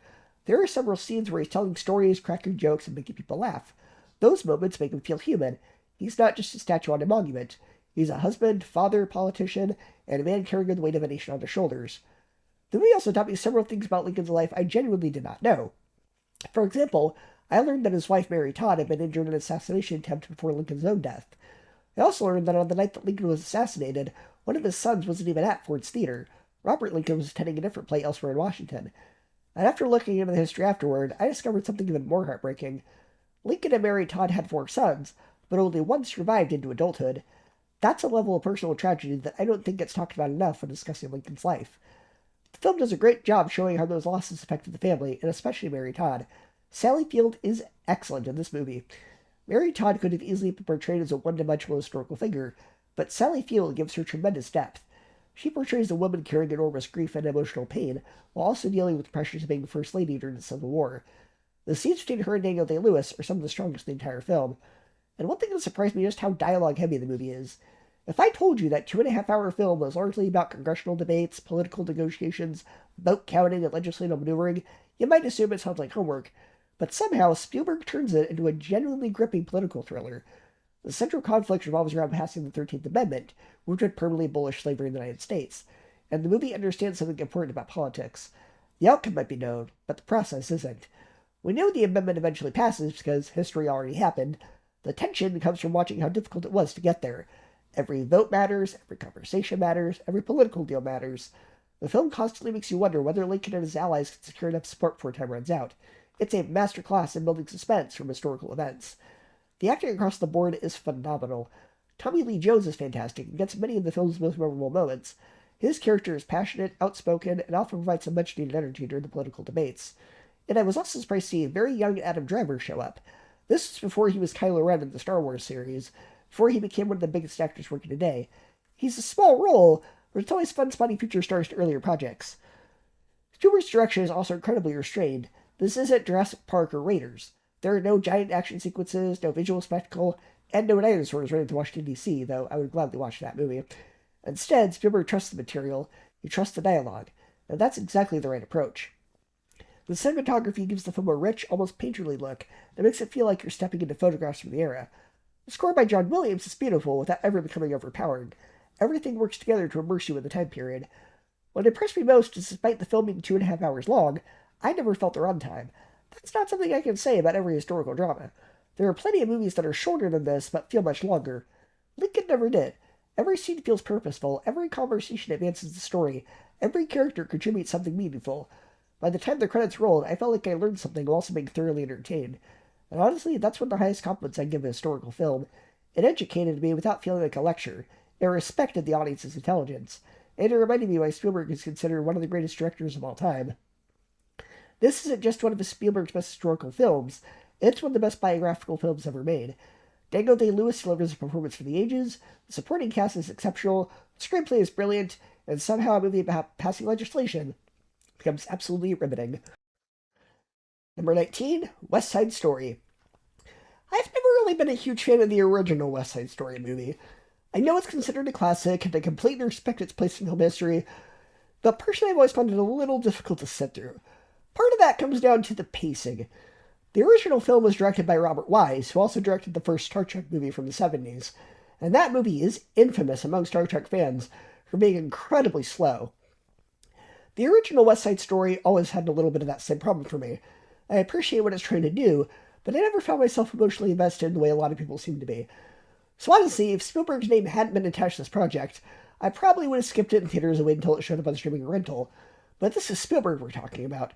Whether he's your favorite director or not, there's a strong argument that he's one of the greatest filmmakers who's ever lived. When Spielberg takes on a project, I automatically become interested, because I'm curious to see what he's going to bring to it. And thankfully, this new version is pretty good. I definitely enjoyed myself and thought it was a worthwhile adaptation. The first thing that really stood out to me was the casting of the two leads.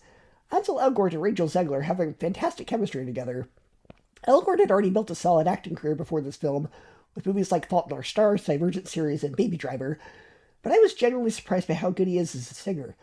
Sometimes actors get cast in musicals because they're recognizable names, and the singing feels like an afterthought, like Emma Watson in the Beauty and the Beast movie. That isn't the case here. He handles the musical material very well and gives a strong performance throughout the film, and the real discovery here is Rachel Zegler as Maria. What makes her performance even more impressive is that this was essentially her first major film role, and honestly you would never know it from watching this movie. She comes across as completely natural on screen. That's actually something Spielberg has always been remarkably good at. Throughout his career, he's had a knack for finding young or inexperienced performers and getting authentic performances out of them.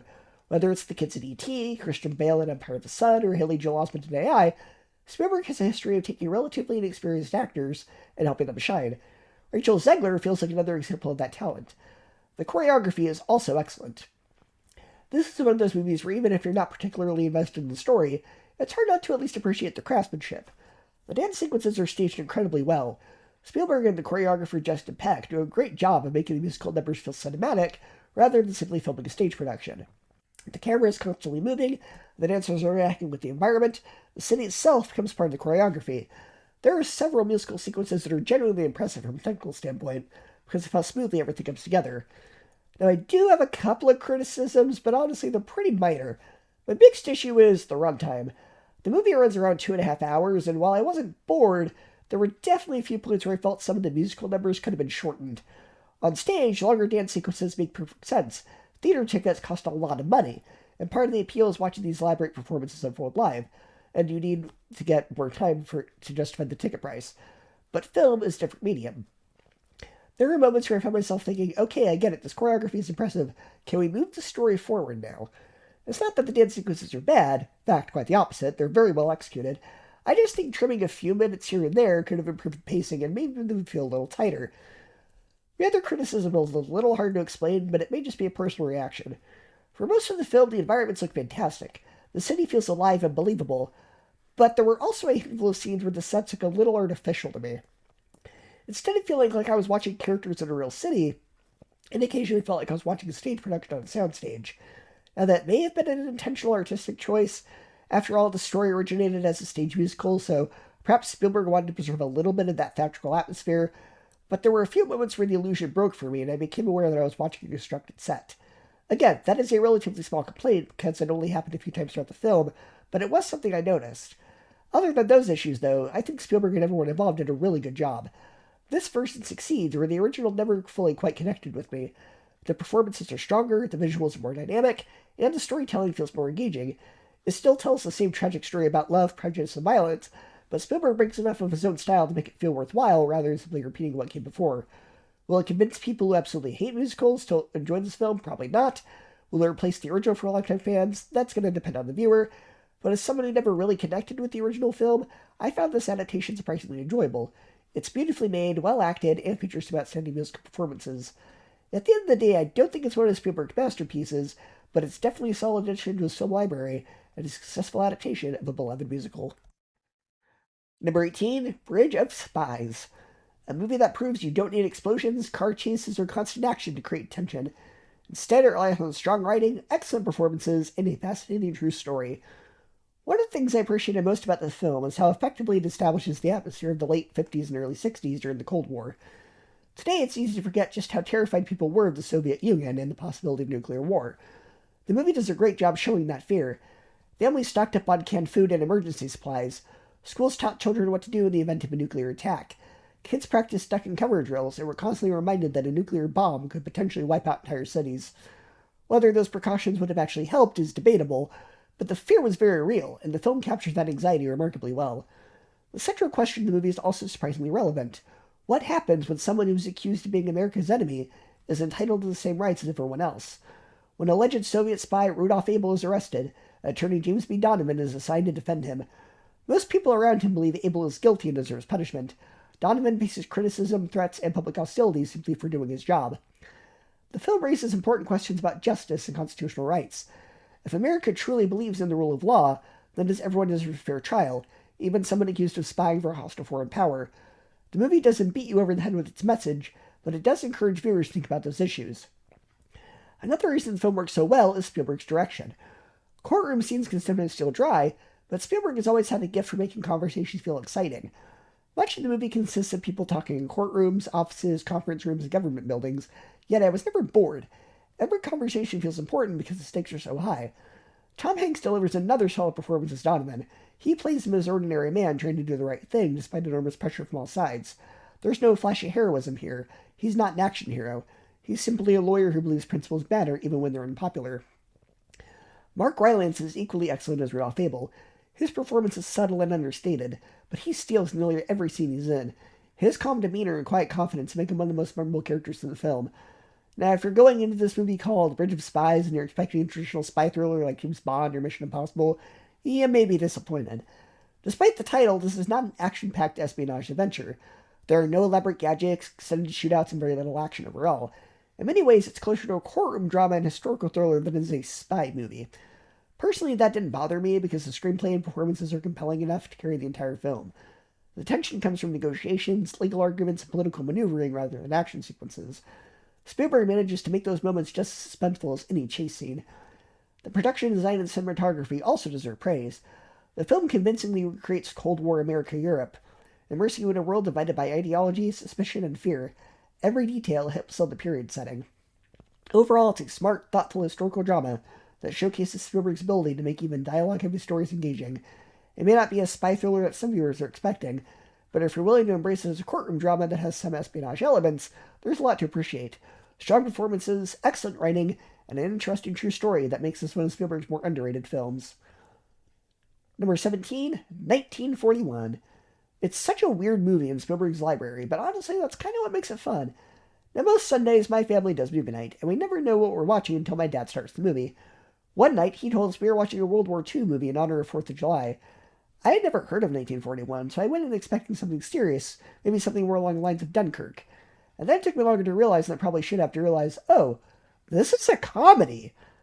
When you hear World War II movie, your brain usually doesn't jump to satirical slapstick chaos, but that's exactly what 1941 is. And for Spielberg, this is definitely different. This was his follow-up to Jaws and Close Encounters, and even when you look at the rest of his career after this, 1941 still stands out as one of his oddest movies. But that also shows how versatile Spielberg is. People say that a jack of all trades is a master of none, but Spielberg is basically the exception to that rule. He's made great movies in almost every genre. Horror, sci-fi, adventure, drama, historical epics, family movies, war films, and even comedy. 1941 may not be one of his best, but it does prove he was willing to try something completely different. It also shows Spielberg wasn't afraid to poke fun at himself, because the opening scene is a direct parody of Jaws. But instead of terror in the ocean, it becomes this ridiculous gag that really tells you, do not take this movie seriously. The humor here reminds me a lot of movies like Airplane, The Naked Gun, Young Frankenstein, and Spaceballs. A lot of the comedy comes from ridiculous lines being delivered completely seriously, over-the-top visual gags, slapstick, explosions, misunderstandings, and total chaos. It's not subtle, and it's not trying to be sophisticated. This is Spielberg letting his sophomoric side come out, and a lot of it works for me. You can tell that everyone involved is having a blast. The actors are playing everything so intensely, which is the main joke. The world of the movie is completely insane, but nobody in it acts like they're in a comedy. Christopher Lee even shows up in a small role and gets to lead into absurdity, which is really fun to see. But at the same time, I totally understand why this movie doesn't work for a lot of people. It doesn't really have much of a plot, it's not a meaningful character study, it doesn't have the emotional weight you expect from Spielberg. It's basically just 2 hours of, how many jokes can we do in this movie, and how fast can we do them? So by the end, it can feel exhausting. It's loud, chaotic, messy, and all over the place. But for me, that's also part of the charm. It's one of Spielberg's strangest movies. While I get why some people consider it one of his worst, and some people might even say his worst, I still had a good time with it. 1941 is not top-tier Spielberg, but it is a wildly entertaining oddball comedy that shows a completely different side of him. Number 16, The BFG. A movie that sounds like a guaranteed winner on paper. It's directed by Steven Spielberg, written by Melissa Matheson, who was the screenwriter behind E.T., and based on a beloved Roald Dahl book. That is a great combination for a whimsical family fantasy. You hear those names attached, and you expect something magical. And to be fair, there is definitely some magic here. The BFG is a sweet, visually charming movie that feels like Spielberg returned to the world of childlike wonder after spending several movies in much more serious territory. Before this, he directed a string of historical dramas and prestige films, so it's refreshing to see him step back into something more imaginative and playful. After 3 serious historical biopics and dramas in a row, it's nice to see Spielberg return to whimsy. That alone gives the movie a certain appeal. The story follows Sophie, a young orphan who is taken one night by a giant, only to learn that he's not like the others. Instead of eating humans, he is gentle, awkward, and kind, spending his time collecting dreams and delivering them to children. At its core, this is really a friendship story between Sophie and the BFG, and that emotional center works. Spielberg has always been good at telling stories through a child's eyes, and that strength shows up here. There's a warmth and innocence to the movie that makes it easy to settle into. One of the movie's strongest elements is the motion capture work. The BFG himself looks very good, which is important because if the giant didn't work visually, the whole movie would fall apart. Thankfully, he never really falls into that uncanny valley problem that plagues a lot of CGI-heavy films. He feels expressive, believable, and emotionally present. His face carries a lot of personality, and the effects allow him to feel like a real character instead of just digital creation. Visually, the movie is also very appealing. Spielberg and his team create a world that feels dreamy and storybook-like, especially in the scenes involving dreams in giant country. There is a sense of scale and wonder that really fits the source material. It's the kind of movie that wants to feel like a bedtime story come to life. For the most part, it succeeds at that. But as much as I enjoyed the film's charm, I do think it has a few things holding it back. The biggest issue is the humor. The movie relies way too much on fart jokes. Yes, Roald Dahl has always had a mischievous side, and some of his stories do include weird or gross humor, but the movie leans on that kind of joke more than it should. Spielberg and Dahl are usually classier than this. You expect whimsy and imagination from them, not this much emphasis on bodily function humor. And it's not just one quick joke here or there. The movie returns to it enough that it starts to feel like a crutch. And that's frustrating, because the film already has enough heart and visual imagination without needing to keep going back to that well. Rather than adding to the fun, it often cheapens the tone. There are moments where the movie feels like it's building towards something magical, only to undercut itself with humor that feels too juvenile. Another issue is that the plot isn't super linear. The movie kind of drifts at times rather than building with a strong sense of momentum. It moves from one sequence to another in a way that feels more episodic than tightly structured, and that makes the story feel a little loose. It's not confusing exactly, but it does lack a strong forward drive. You're watching a series of charming moments more than a story that keeps escalating in a really compelling way. And I think that's part of why the movie doesn't hit as hard as some of Spielberg's best family films. When we compare this to like E.T. or Hook, the BFG just isn't as memorable. Those movies have stronger emotional highs, more iconic scenes, and a clearer narrative pull. They really build towards something. The BFG is enjoyable while you're watching it, and I like spending time in its world, but once it ended, it didn't leave the same lasting impression. It has pieces of Spielberg magic, but not quite the full effect. That doesn't make it a bad movie at all. Not every Spielberg fantasy has to be a masterpiece. Sometimes a movie can simply be good, gentle, and worth your time. That's where I land on this one. It's a solid family fantasy with a lot to like. A strong central friendship, impressive motion capture, beautiful visuals, and a welcome return to whimsy from Spielberg. I also appreciate that the movie feels sincere. A lot of modern family films rely heavily on sarcasm, non-stop jokes, or pop culture references. The BFG feels more old-fashioned in that sense. It wants to tell a sweet story. It wants to be magical. It wants to capture that bedtime story feeling. Even when it stumbles, I can still respect it. So overall, I like the film. I don't think it's top-tier Spielberg, and I definitely think the fart humor and the loose, not super linear plot keep from being better, but the motion capture is strong, the visuals are lovely, and the movie has enough heart to make it work.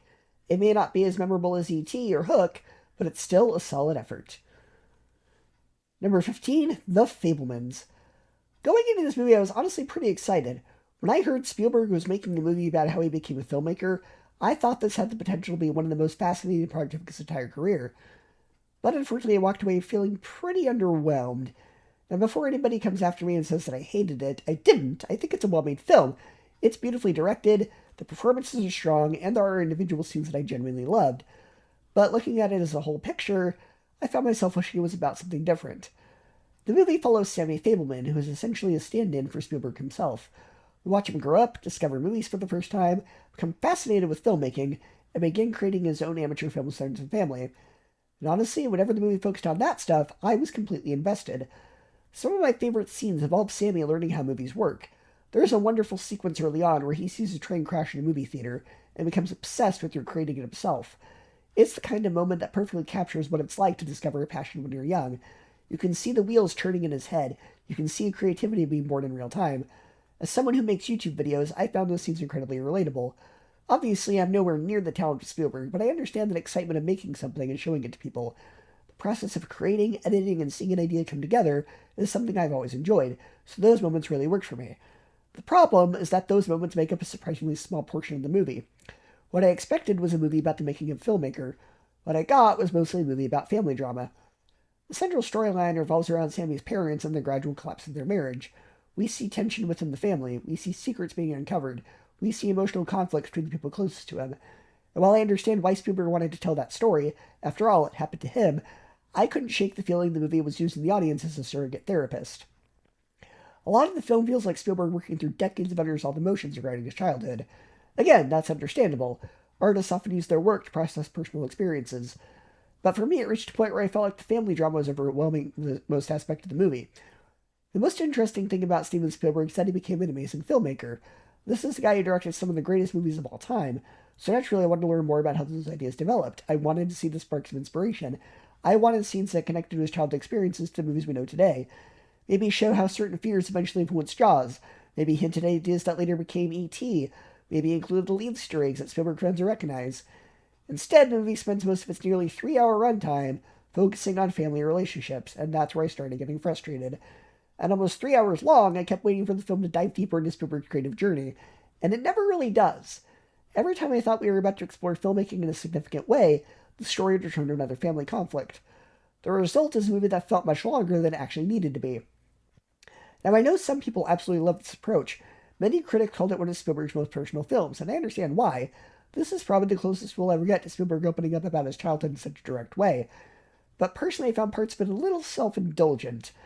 There were moments where I couldn't help but think, okay, when are we getting back to the stuff about filmmaking? And I know that sounds strange to say about a movie called The Fablemans, but that's how I felt. That being said, there are definitely positives. As always, Spielberg's directing is excellent. Even when I'm not fully engaged with the story, Spielberg knows how to stage scenes better than almost anyone. The camera work is fantastic, the cinematography is beautiful, the movie looks incredible throughout. The performances are also very strong across the board. The actors portraying Sammy and his family do a great job bringing these characters to life. The emotional moments feel genuine. Even when I wasn't particularly invested in the story being told, I never felt like the actors were giving me anything less than their best. Seth Rogen was a very pleasant surprise in this, since usually he plays the same dumb stoner character and everything, but this movie proves that with the right director, he can be a pretty good, dramatic, serious actor. And there are individual scenes that are genuinely excellent. Without spoiling anything, there's a scene near the end involving a famous filmmaker that absolutely stole the show for me. It's funny, memorable, and honestly one of the highlights of the entire movie. Moments like that are reminding me why Spielberg remains one of the greatest directors of all time. But, unfortunately, great moments weren't enough to overcome my biggest issue with the film. I simply was not interested enough in the story it chose to tell. I wanted a movie about Spielberg becoming a filmmaker. Instead, I got a movie about him processing his childhood, and those aren't necessarily the same thing. And while I respect the artistic choice, it just didn't connect to me the way I hoped it would. So overall, it's a well-crafted film with strong performances and excellent directing, but I found it far less interesting than I expected. I wanted more filmmaking, more creativity, more exploration of the career that made Spielberg one of the most influential directors in history. Instead, I got nearly 3 hours of family drama that, while competently made, felt overly personal and occasionally pretentious. I don't think it's a bad movie, I don't think it's boring, but I do think it's one of the more disappointing Spielberg films I've seen because of how much potential I think it left on the table. Number 14, Close Encounters of the Third Kind. A really fascinating movie in Spielberg's filmography, because this was his first completely original story. Duel was based on a short story, The Sugarland Express was inspired by true events, and Jaws was adapted from a novel. But this was the first time we really got to see Spielberg fully unleash his own imagination and obsessions onto the screen. And honestly, you can feel that passion in every frame in the movie. This isn't just a sci-fi film, it feels deeply personal, like Spielberg genuinely believes in the wonder and terror of the unknown. The atmosphere throughout the movie is incredibly creepy and mysterious. A lot of the tone here feels like groundwork for later Spielberg projects like Poltergeist, which he wrote and produced, as well as the opening sections of E.T. before the movie becomes more warm and emotional. There's this constant feeling that something is wrong. People disappear, strange lights appear in the sky, electronics go haywire, and entire areas feel abandoned or haunted. The scenes involving wrecked vehicles and missing people especially reminded me a lot of Super 8. Honestly, it feels almost impossible that J.J. Abrams wasn't heavily inspired by this movie while making that film. What makes the movie especially interesting is how we watch Roy slowly descend into obsession. The strange mountainous images get burned into his mind alone almost looks like a link with the aliens, and it completely consumes his life. The film gradually turns from a sci-fi mystery into an almost psychological breakdown story. Richard Dreyfuss does a fantastic job making Roy feel sympathetic, even as he becomes increasingly unstable. The effects are also phenomenal, especially considering the time period. A lot of the visual effects still hold up surprisingly well, because Spielberg focused more on lighting, atmosphere, and scale rather than just spectacle. The alien ship reveal at the end is genuinely awe-inspiring and still feels magical today.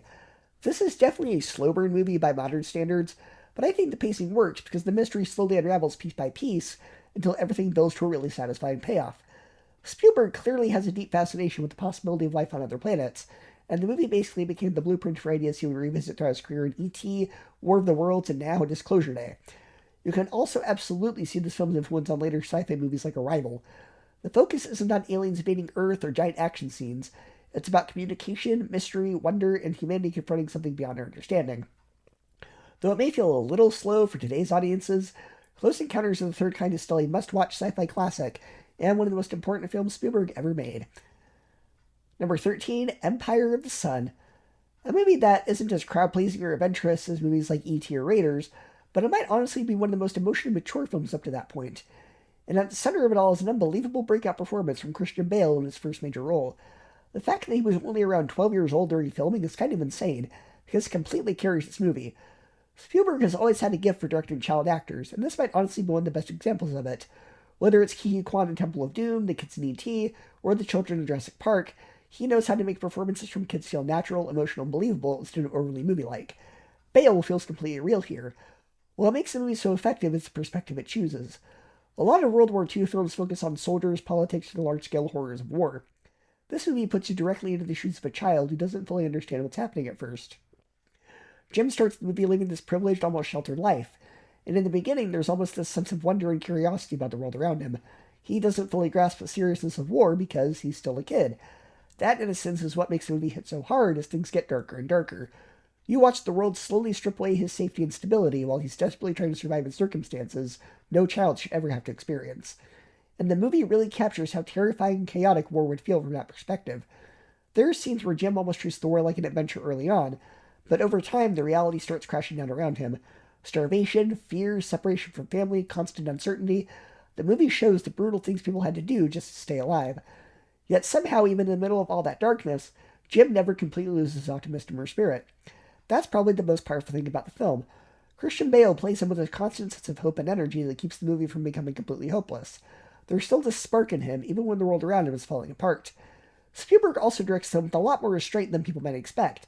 This isn't a loud, action-heavy war movie. It's emotional and human first. There are big moments visually, of course. Spielberg is still Spielberg, but so much of the movie's power comes from quieter scenes and emotional reactions. The cinematography is gorgeous as well. Some shots almost feel dreamlike, even when showing horrible situations. It creates this strange contrast between the beauty of childhood imagination and the ugliness of war. And then there's the music. John Williams absolutely knocks it out of the park with the score. Honestly, at this point, it feels repetitive to praise John Williams because he's just consistently incredible, but the music here really deserves recognition. The score is emotional, haunting, beautiful, and uplifting all at once. It gives the movie so much heart. Some scenes would still work without the music, but Williams elevates them into something unforgettable. The soundtrack perfectly captures both the innocence of Jim's perspective and the tragedy happening around him. My one real nitpick is honestly the random appearance from Ben Stiller. It's weird seeing him pop up in a serious Spielberg war drama, because that's just not what most people associate him with, and the cameo honestly feels unnecessary. It's one of those moments where you notice the actor instead of the character. If you took him out of the movie entirely, basically nothing changes. It's not enough to hurt the movie overall, but it did stick out to me. Still, it's fantastic. It's emotional, powerful, beautifully directed, and anchored by an incredible performance from Christian Bale that immediately showed what he was going to become something special. It's one of those war dramas that focuses less on battles and more on humanity, survival, and innocence, being challenged by the horrors of the world. And because it's told through the eyes of a child, it hits most differently than World War II films. It feels personal. Number 12, Minority Report. Between this movie and AI artificial intelligence, I'm starting to think SpongeBob was right. Everything really is Chrome in the future. That was honestly one of my first thoughts watching Minority Report. This is another early 2000s Spielberg future movie where everything is shiny, sleek, reflective, blue tinted, metallic, and just a little bit cold. The future apparently has no warm lighting, nor normal-looking cars, no comfortable homes, and absolutely no interior decorating style that does not scream, "Welcome to the year 2054. But once you get past the chrome overload, Minority Report is a really intriguing, thought-provoking, and exciting sci-fi thriller. This is one of those movies where the premise is instantly compelling. What if police could stop murders before they happened? Not after the crime, not while the crime is happening, before the person even commits it. On paper, that sounds like the ultimate crime prevention system. No victims, no murders, no grieving families. But then the movie immediately raises the bigger question. If someone has not actually done anything yet, are they guilty? That is where the movie gets really interesting. Minority Report is built around this tension between predestination and free will. If the future can be seen, does that mean the future is fixed? Or does seeing the future give people the chance to change it? Are the precogs predicting what absolutely will happen? Or are they only seeing what might happen if nobody intervenes? And if someone is arrested for a murder they were supposedly going to commit, did they actually choose evil, or were they punished for a future that never got a chance to happen? That is a great sci-fi concept, because it is not just cool world building, it is an actual moral dilemma. It makes the action scenes more than just action scenes. Every chase, every escape, every reveal is tied to the bigger idea of whether John Anderton is running from fate or proving he still has agency. And as a thriller, the movie really works. It's basically a man-on-the-run dystopian future sci-fi mystery, and Spielberg keeps the momentum going incredibly well. The movie never really stalls. From the opening pre-crime sequence onward, it keeps adding new pieces to the puzzle. We learn how the system works, we learn about the precogs, we learn about Anderton's personal tragedy, and then the whole system turns against him. It's one of those movies where the premise is strong enough to hook you, but the pacing is strong enough to keep you there. Tom Cruise is very much in movie star mode here. Honestly, there are parts where he's basically playing a sci-fi Ethan Hunt. He's running, jumping, dodging futuristic police, climbing around buildings, doing impossible escapes, and he uses his intense Tom Cruise face for most of the movie. If you've seen the Mission Impossible movies, you know what I'm talking about. But it works. He's very good at playing a guy who's constantly under pressure and thinking 5 steps ahead while everything around him collapses. At the same time, I do think the movie gives him enough emotional material that he's not just a future Ethan Hunt. The backstory with his missing son gives Anderton a real wound. It explains why he believes in pre-crime so strongly. He's not just a loyal cop who likes the system. He's a grieving father who's built his whole life around the fantasy that no other parent has to experience what he experienced. That makes his belief in the system understandable, even when the system itself is terrifying. The world building is one of the strongest parts of the movie. Spielberg does a great job creating a future that feels both advanced and recognizable. The technology is futuristic, but the people using it are still dealing with crime, addiction, grief, corruption, advertisements, bureaucracy, and broken families. It is not a clean utopia. It is a shiny dystopia. Everything looks advanced, but morally, society is still messy. And one of the funniest things about watching the movie is how much it predicted targeted advertising. There are scenes where people walk through stores or public spaces, and ads recognize them by their eyes, call them by name, and customize the message directly to them. At the time, that probably felt like a cool sci-fi exaggeration. Now it feels really normal, just with retina scanners placed by phones, cookies, algorithms, and data tracking. The movie was absolutely onto something there. It saw where advertising was headed, not just products to the public, but selling products to you specifically. That part of the movie might honestly be more disturbing now than it was when it came out, because the pre-crime stuff is still fictional, but targeted ads aren't futuristic anymore. That's every day of our lives. The action scenes are also really well done. The jetpack chase is the classic Spielberg sense of motivation and geography.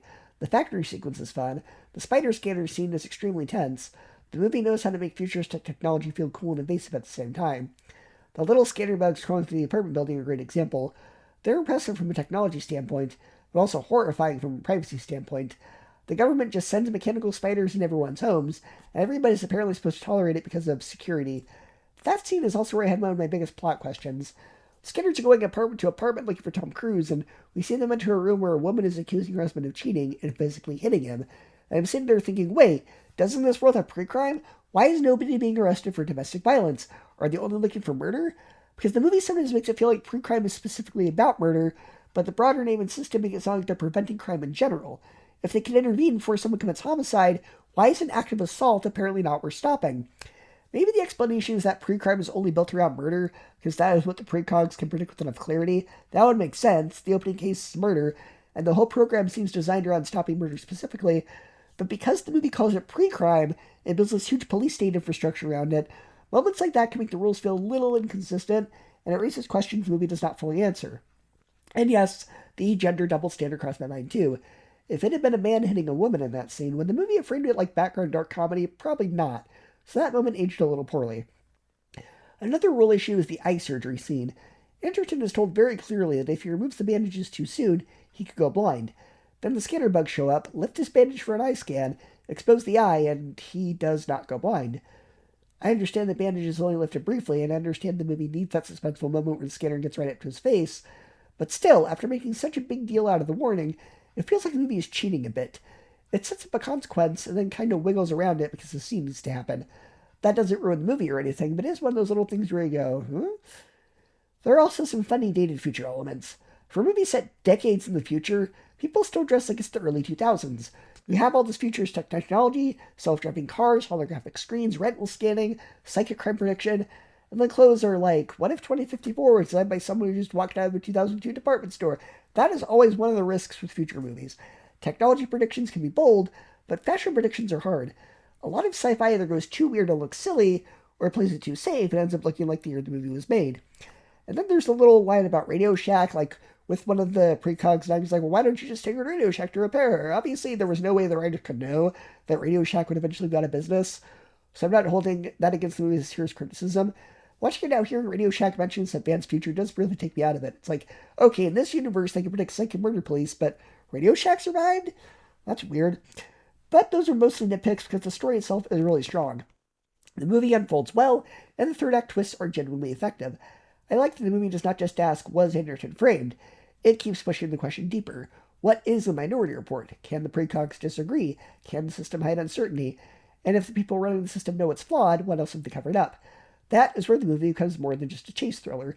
It becomes a story about institutions protecting themselves. Pre-crime is sold to the public as perfect. It has to be perfect because the whole moral justification depends on certainty. The second people admit there might be mistakes, the whole thing becomes horrifying. You cannot imprison someone for a crime they did not commit unless you are absolutely certain they would have committed it. So if there is even a small chance the system is wrong, the system becomes morally rotten. That is a really strong idea, and it feels very relevant. Not because we have psychic crime prediction, but because societies are always tempted to trade freedom for safety. The movie asks how much liberty people are willing to give up if the government promises security, and it also asks what happens when the system becomes so trusted that nobody is allowed to question it. I also think the movie works because the visuals and tone support the themes. The future is not cozy. It feels sterile, surveilled, and absolutely disconnected. The city is impressive, but it's not inviting. The technology is amazing, but also invasive. Even the way the police operate feels like justice and more like machinery. People are identified by their eyes, ads know your name, officers can invade homes with robotic insects, suspects are imprisoned in a strange suspended state without ever actually committing a crime. Everything is efficient, but not necessarily humane. That is classic dystopian sci-fi.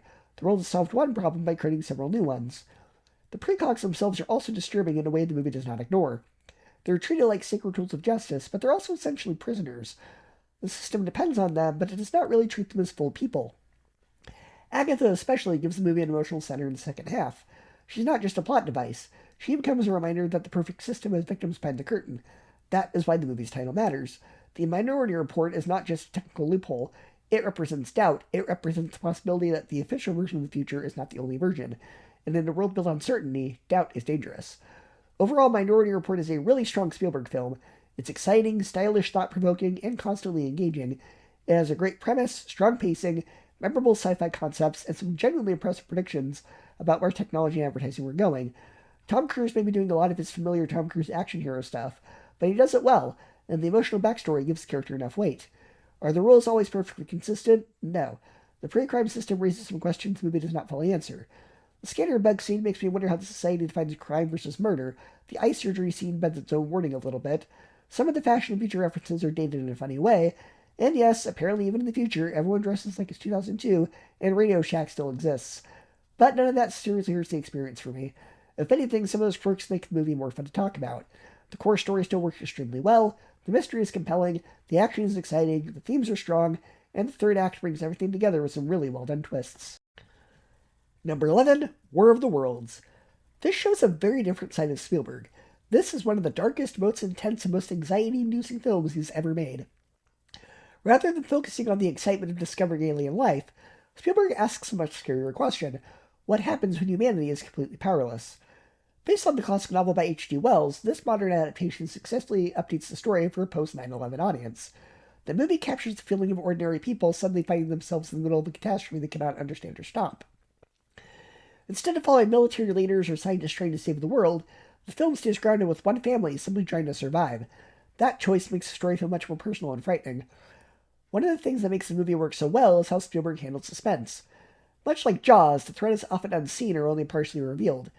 Before we fully understand what the aliens are capable of, we hear strange sounds, see people panicking, watch buildings collapse, and witness chaos spreading across entire cities. Spielberg understands that anticipation often scarier than showing everything immediately. The first appearance of the tripod is one of the most effective scenes in modern blockbuster filmmaking.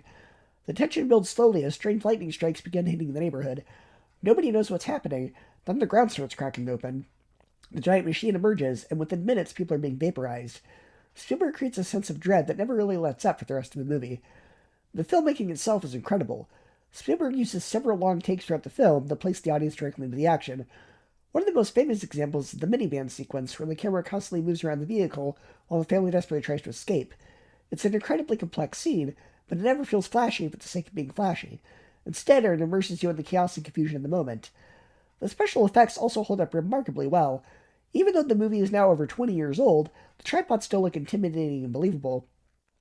Spielberg wisely combines practical effects, strong sound design, and visual effects, instead of relying entirely on computer-generated imagery. The sound of the tripods alone is enough to send chills down your spine. Tom Cruise delivers one of his most underrated performances. Unlike Ethan Hunt or his other action heroes, Ray is not particularly heroic at the beginning of the story. He's selfish, irresponsible, and estranged from his children. The invasion forces him to become the father he should have been all along. That emotional journey gives the movie a strong character arc beneath all its striking spectacle. Dakota Fanning is also excellent. Child performances can sometimes become annoying in stressful disaster movies, but she feels believable. Her fear feels genuine, which helps sell the horror of the situation. Ironically, the movie's biggest weakness is her brother. The brother may honestly be one of the most frustrating characters Spielberg has ever put on screen. Throughout the film, he repeatedly makes terrible decisions, ignores common sense, and creates problems for everyone around him. His desire to run toward danger instead of away from it becomes increasingly difficult to understand. Every time he appears, I found myself wanting to yell at the screen. The film's strongest theme is that human behavior can be scarier than the aliens themselves. The tripods are terrifying, but some of the most unsettling moments involve ordinary people. Whether it's desperate crowds fighting over transportation, panicked mobs attacking strangers, or individuals willing to sacrifice others for their own survival, the movie shows how quickly civilization can break down when people are afraid. The sequence of the crowd and surrounding Ray's van is particularly disturbing because it feels completely believable. You can imagine real people behaving exactly that way if society suddenly collapsed. That's what makes it so effective. The aliens are science fiction, human panic is real. The basement sequence later in the film continues this idea. Rather than focusing on giant action scenes, Spielberg creates suspense through human conflict, paranoia, and desperation. Some viewers find this section slower than the rest of the movie, but I think it's one of the strongest parts because it highlights the psychological toil of survival. My only major criticism besides the brother is the ending. Without spoiling anything if you haven't seen it, some aspects of the conclusion feel a little too convenient. After spending most of the movie establishing real danger and consequences, a few of the final developments don't feel entirely earned. It doesn't ruin the film, but it does prevent it from reaching masterpiece status. Even so, War of the Worlds remains one of the strongest alien invasion films ever made. It's thrilling, suspenseful, emotionally engaging, and technically impressive. Spielberg takes a familiar story and transforms it into something that feels both timeless and it's specifically reflective of early 21st century films. The movie never loses a sense of urgency, and it keeps you invested from beginning to end. More than anything, it's a reminder that Spielberg isn't just a master of wonder and adventure, he's also a master of suspense, tension, and fear. And now, at long last, my top 10 Spielberg movies. Number 10, Catch Me If You Can. One of those Steven Spielberg movies that sneaks up on you. On the surface, it is a slick, stylish, entertaining cat and mouse story about a young conman who forges checks, impersonates pilots, doctors, and lawyers, and somehow keeps staying one step ahead of the FBI. But underneath all of that charm and fun, this is actually a very sad movie about a kid who's trying to outrun the collapse of the family, and that is where the movie really fits into Spielberg's filmography. One of the recurring themes in Steven Spielberg's movies is broken families, absent fathers, divorce, and kids trying to deal with the emotional fallout of parents separating. That shows up in E.T., Close Encounters of the Third Kind, Hook, Jurassic Park in a more subtle way, and even parts of Indiana Jones' The Last Crusade. Spielberg's own parents divorced when he was younger, and you can feel that personal pain in a lot of his stories. Catch Me If You Can might honestly be one of the clearest examples of that theme, because Frank Abagnale Jr. is not just running from the FBI, he's running from the fact that his family fell apart.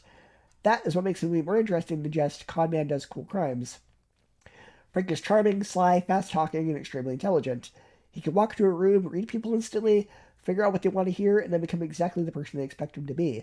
He is not just pretending to be a pilot or a doctor or a lawyer. In a weird way, he's trying on different versions of adulthood because his own childhood has been ripped out from under him. And Leonardo DiCaprio is fantastic in this role.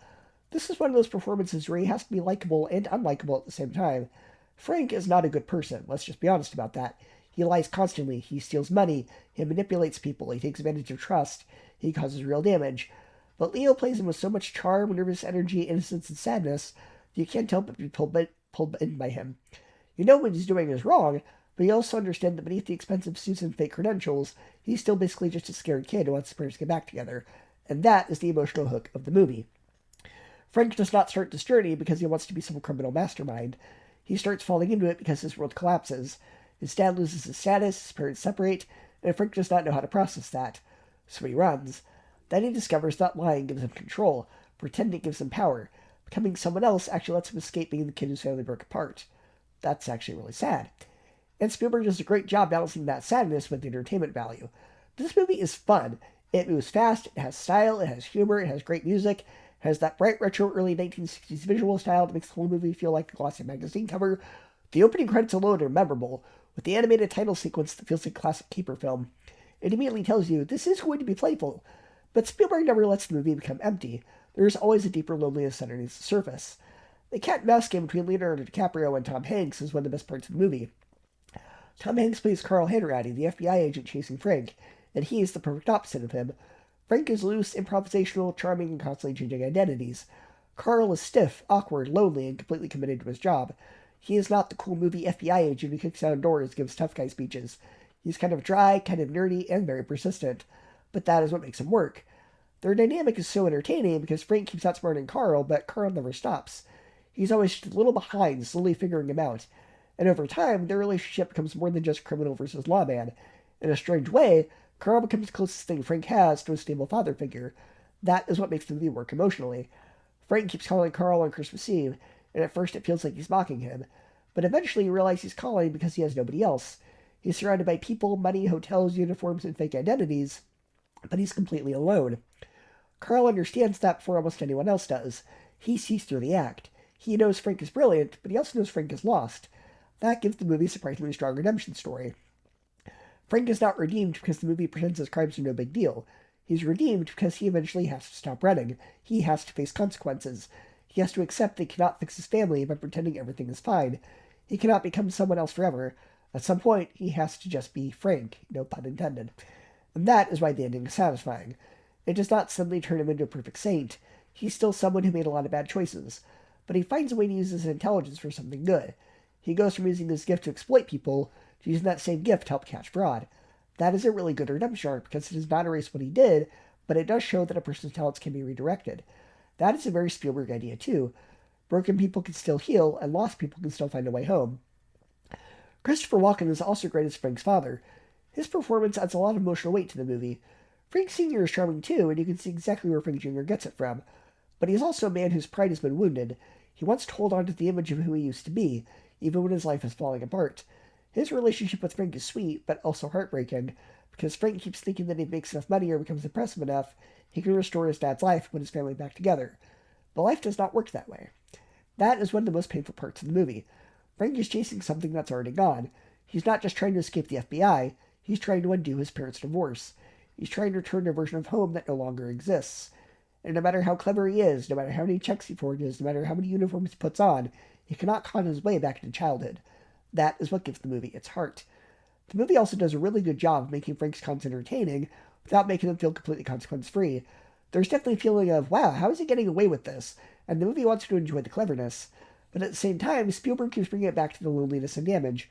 Frank is not living a dream life. He's performing a dream life. That is a big difference. And honestly, that is the reason DiCaprio's performance is so impressive. He's not just playing this smooth guy. There are moments where you can see the confidence almost crack. He can fool everyone else, but there are little bits where you remember, oh yeah, this guy is still incredibly young. He's making it up as he goes. He's brilliant, but he's also mature. Tom Hanks brings a lot of warmth to what could have been a very basic role. Carl could have easily been written as just the cop chasing the criminal, but Hanks makes him human. He's lonely too. He's awkward. He's divorced. His own personal life is not exactly perfect either. That creates a quiet connection between him and Frank. They're both alone in different ways, and that is why the phone calls comes in the best scenes in the movie. The movie is also just incredibly watchable. It has that Spielberg pacing where even though it is over 2 hours, it never really drags. Every new con gives the story a new burst of energy. Pilot Frank, Dr. Frank, Lawyer Frank, each section feels fresh without making the movie feel episodic. It keeps building because Carl is always getting closer and Frank is always getting more desperate. And John Williams' score deserves a mention too. It's not one of his huge, sweeping, instantly humble Spielberg themes like Jurassic Park or E.T., but it fits the movie perfectly. It has this jazzy, sneaky, playful feeling that matches the Conman tone, while also leaving room for the more emotional scenes. It's a different kind of Williams score, but it works really well. The only thing that keeps us being quite at the very top of Spielberg's filmography for me is that it's not as emotionally overwhelming and groundbreaking as some of his absolute masterpieces. This is not Schindler's List, Jurassic Park, Jaws, E.T., or Saving Private Ryan, but it is one of his smoothest, most entertaining, and most rewatchable movies. It is Spielberg in a very confident mode, leaving a story that's fun on the surface, but still deeply personal underneath, and that is what I really appreciate about it. A lesser version of this movie would have just said, look how cool this conman was. Spielberg's version says, look how charming this kid was, and look how broken he was. That emotional difference matters. The movie lets you enjoy Frank's cleverness, but it also reminds you that all this started with pain. So overall, Catch Me If You Can is a great Spielberg movie. Leonardo DiCaprio is excellent, Tom Hanks is fantastic, Christopher Walken brings real sadness to the father-son relationship, and the whole movie has this energetic, stylish, old-school Hollywood charm. It's funny, emotional, clever, and surprisingly moving. It's a fun cat-mouse crime movie, but also a redemption story about a young man who has to stop pretending to be everyone else, before he can finally figure out who he really is. Number 9, Ready Player One. Definitely one of Spielberg's most divisive movies, but honestly, I think he was the perfect choice to direct it. This is one of those movies that could have gone very wrong in somebody else's hands. It could have just been 2 hours of, hey look, remember this? Hey look, remember that? It could have been nothing but empty nostalgia baiting. But Spielberg knows how to balance spectacle, story, and character, in a way that keeps the movie from just turning into this pop culture checklist. Even if the movie is absolutely overloaded with references, Easter eggs, and callbacks, it still feels like there's an actual sense of wonder behind it. It feels like a filmmaker who understands why people love these worlds, not just that they do. And that's one of the things I really like about the movie, the world building. The Oasis is just a geek's dream. It's basically the ultimate fantasy playground. You can be anybody, go anywhere, look however you want, race through impossible landscapes, fight alongside your favorite characters, and just completely escape reality. The movie is obviously trying to warn us about getting too lost in virtual worlds, but I'm not gonna lie, part of me still really wants the Oasis to be real. That's kind of the genius of the movie. It's a cautionary tale, but also makes the fantasy look incredibly appealing. You understand exactly why people would want to spend all their time there. And it's funny rewatching it now, because the movie says the Oasis launched in 2025. According to Ready Player One, we were supposed to get this amazing immersive virtual universe last year. Instead, what do we have? The Facebook metaverse, so close enough, I guess, but kind of, not really, though. Then again, the movie also says the world's starting to get really bad in 2027 with things like bandwidth riots and corn syrup droughts, and that's next year, so maybe it's actually a good thing we didn't get the Oasis. Maybe the movie is saying the Oasis only became necessary because the real world got so miserable that people are desperate for someplace else to go. And when you look at it from that angle, it's actually really sad. That's another thing the movie does well. Even though it's colorful and fun and packed with visual chaos, there's a pretty bleak idea at the center of it. The real world in this movie is not great. People are poor, overworked, crammed in these awful living conditions, and the Oasis is basically the one place where they feel like they have control, identity, and freedom. So when the movie talks about escapism, it's not just doing it in a judgmental way. It understands why people escape. It understands why fantasy, gaming, movies, and fandom matter. And as somebody who loves movies and pop culture, which is why I started this channel, I appreciate that. The cast is also really strong.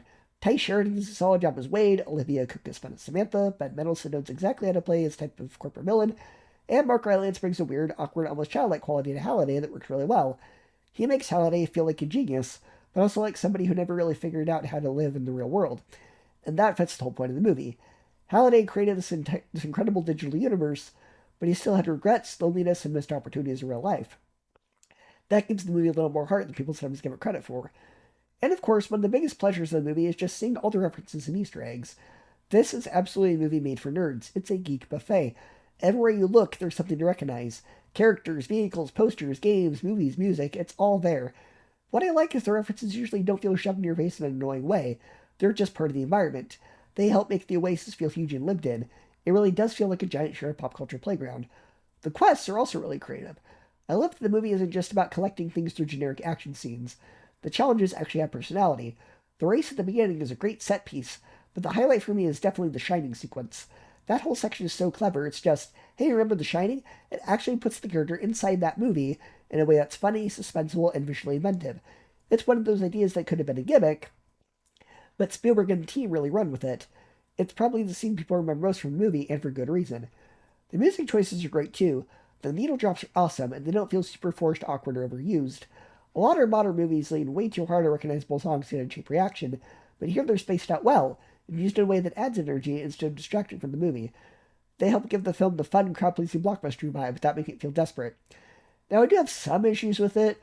One thing that really stands out is the CGI. The movie came out in 2018, and yet sometimes the effects look weirdly less convincing than movies from the 90s.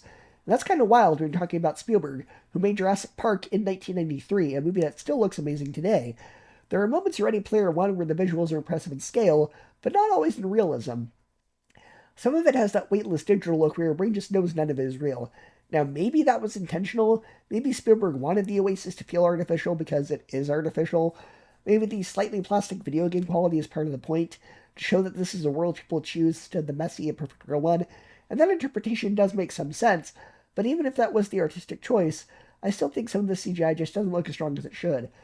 Then there's the character of Samantha. I've got to talk about this because the movie acts like her birthmark is some huge shocking flaw. And I'm just sitting there like, really? Oh no, she has a birthmark on her face. She's so ugly. Like, what? Like, that's just so silly. The movie treats it like this dramatic reveal, and it just doesn't work, because she's obviously still really cute. It's one of those movies where the movie wants emotional weight, but the premise of the insecurity feels completely overblown. And then we get to the ending, which is probably my biggest issue conceptually. The movie ends with this big idea that they're going to shut down the Oasis on Tuesdays and Thursdays so people can spend more of their time in the real world. And I get the message. I understand what it's going for. Don't let virtual life completely replace human connection. Okay, fine, but People do work in school in the Oasis.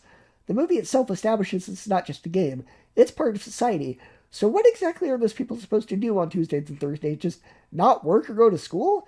The ending wants to be profound, but the logic kind of falls apart when you think about it for more than 5 seconds. And also, not everyone has a girlfriend or a romantic relationship to go hang out with on those days. The movie acts like shutting it down is this universally healthy situation, but for a lot of people, the Oasis might be where their friends are, where their job is, where their education is, and where they feel most connected. Still, even with those issues, I had a lot of fun with Ready Player One. It's energetic, creative, funny, packed with imagination, and it feels like Spielberg having a good time playing in a giant digital toy box. Is one of his deepest movies? No. Is one of his best looking movies? Honestly, also no.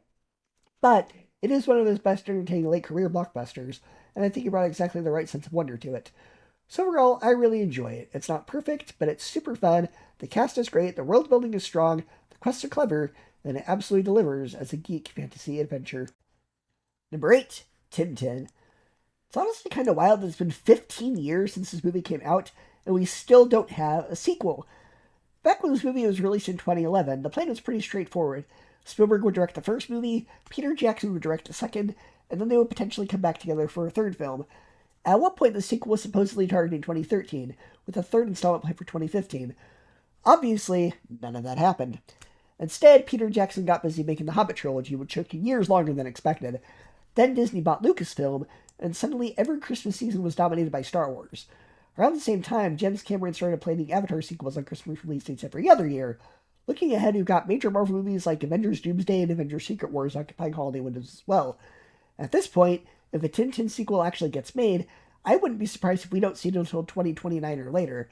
And honestly, that's frustrating, because this movie is fantastic. One of the biggest mistakes Spielberg made may have been handing the directing reins over to Peter Jackson for the sequels. I like his work on Lord of the Rings, but it really feels like Tintin has never been a priority for Jackson. Meanwhile, Spielberg clearly understands exactly what this franchise was supposed to be. It feels like Spielberg returning from his adventure roots. If you're a fan of Indiana Jones, you'll immediately recognize a lot of the DNA here.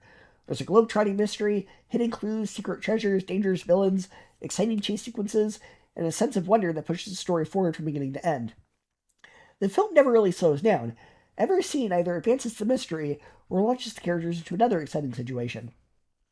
The story follows Tintin after he purchases the model ship that turns out to contain clues connected to a centuries-old mystery. That simple setup spirals into treasure hunts, conspiracies, kidnappings, secret messages, and some genuinely thrilling action sequences. It's the kind of adventure movie that feels old-fashioned in the best possible way. Now, I will admit something, part of me wishes this had been a live-action movie. Not because the animation is bad, in fact, quite the opposite. The motion capture animation here is probably some of the best we've ever seen. The characters are incredibly expressive, detailed, and believable. This isn't like the Polar Express, where everybody looks creepy and trapped somewhere in the uncanny valley. Technology had advanced significantly by 2011, and Spielberg and his team managed to create digital characters that actually feel alive. Still, because the characters look so realistic, it certainly made me wonder what a live-action version would look like. The closest comparison I can think of is the movie Uncharted. That film had some similar treasure hunting adventure vibes, but I think Tintin did it much better. Even though I sometimes wonder about a live-action version, the animation does provide some major advantages. For one thing, it allows the filmmakers to fully embrace the sillier aspects of the source material. There's a lot of slapstick humor throughout the movie. Characters get thrown around, crash into things, survive ridiculous situations, and pull off cartoonishly exaggerated stunts. In live action, some of these moments might have come across as goofy or unbelievable. In animation, they fit perfectly. The backgrounds are also phenomenal. Every frame is packed with little details. There are visual jokes happening in the background, interesting environmental storytelling, and gorgeous locations. Whether the characters are in crowded cities, deserts, ships, or castles, every environment feels fully realized. It's the kind of movie where you notice new details every time you watch it. And then there's the action. This movie contains some of Spielberg's most creative action directing in years. Because it's animated, the camera can do things that would be nearly impossible in live action. There are sweeping tracking shots that move through walls, across rooftops, around vehicles, and through entire action sequences without cutting. The camera feels like it's floating through the environment, giving the movie an incredibly immersive quality. One chase sequence in particular is absolutely insane. The camera moves through an entire city while following multiple characters, vehicles, and action beats all at once. It's the kind of sequence that makes you stop and think, how did they even storyboard this? The action never becomes confusing either. Despite all of the movement, Spielberg always makes you sure you understand where everyone is and what's happening. That's a skill that a lot of modern action movies seem to have lost. Something else that surprised me while revisiting the movie is just how edgy it is for a PG-rated adventure film. Remember, this came out in 2011. Most family-oriented movies at the time were playing things pretty safe. Tintin isn't inappropriate or anything, but definitely pushes the boundaries of what you might expect from a PG animated adventure that wasn't made in the 80s. Captain Haddock's alcoholism is a major character trait and plot point. There are gunfights throughout the movie. Characters regularly threatened with violence. There are sword fights, explosions, shootings, and moments of genuine danger. Compared to many animated family films, this feels surprisingly mature. That's actually part of what makes it work. The movie doesn't talk down to younger viewers. It trusts them to handle a more serious adventure story, while still providing enough humor and excitement to keep things fun. Speaking of Captain Haddock, he's one of the best characters in the movie. Andy Serkis gives a fantastic performance. Haddock starts off as a washed-up alcoholic who's lost confidence in himself, but over the course of the film, he gradually rediscovers his courage and purpose. He's funny, flawed, and surprisingly emotional. His relationship with Tintin becomes the heart of the story. Jamie Bell is also great as Tintin. He captures the curiosity, intelligence, and determination to make the character so likable. The supporting cast is strong across the board, but it's really the chemistry between Tintin and Haddock that carries the movie. At the end of the day, it feels like a love letter to classic adventure stories. It has the spirit of Indiana Jones, the visual creativity of great animation, and the kind of non-stop momentum that keeps you engaged from beginning to end. It's exciting, funny, visually stunning, and endlessly entertaining. The fact that we still don't have a sequel is honestly one of the biggest disappointments in modern blockbuster filmmaking. This deserved to become a franchise. It deserved multiple sequels, and hopefully one day Spielberg and Peter Jackson finally return to it. But even if they never do, the first movie stands perfectly well on its own. If you've somehow never seen it, put it on your watch list immediately. It's one of Spielberg's most underrated films, and one of the best animated adventure movies ever made. Number 7, Jaws. The movie that not only changed Spielberg's career forever, but arguably changed Hollywood forever.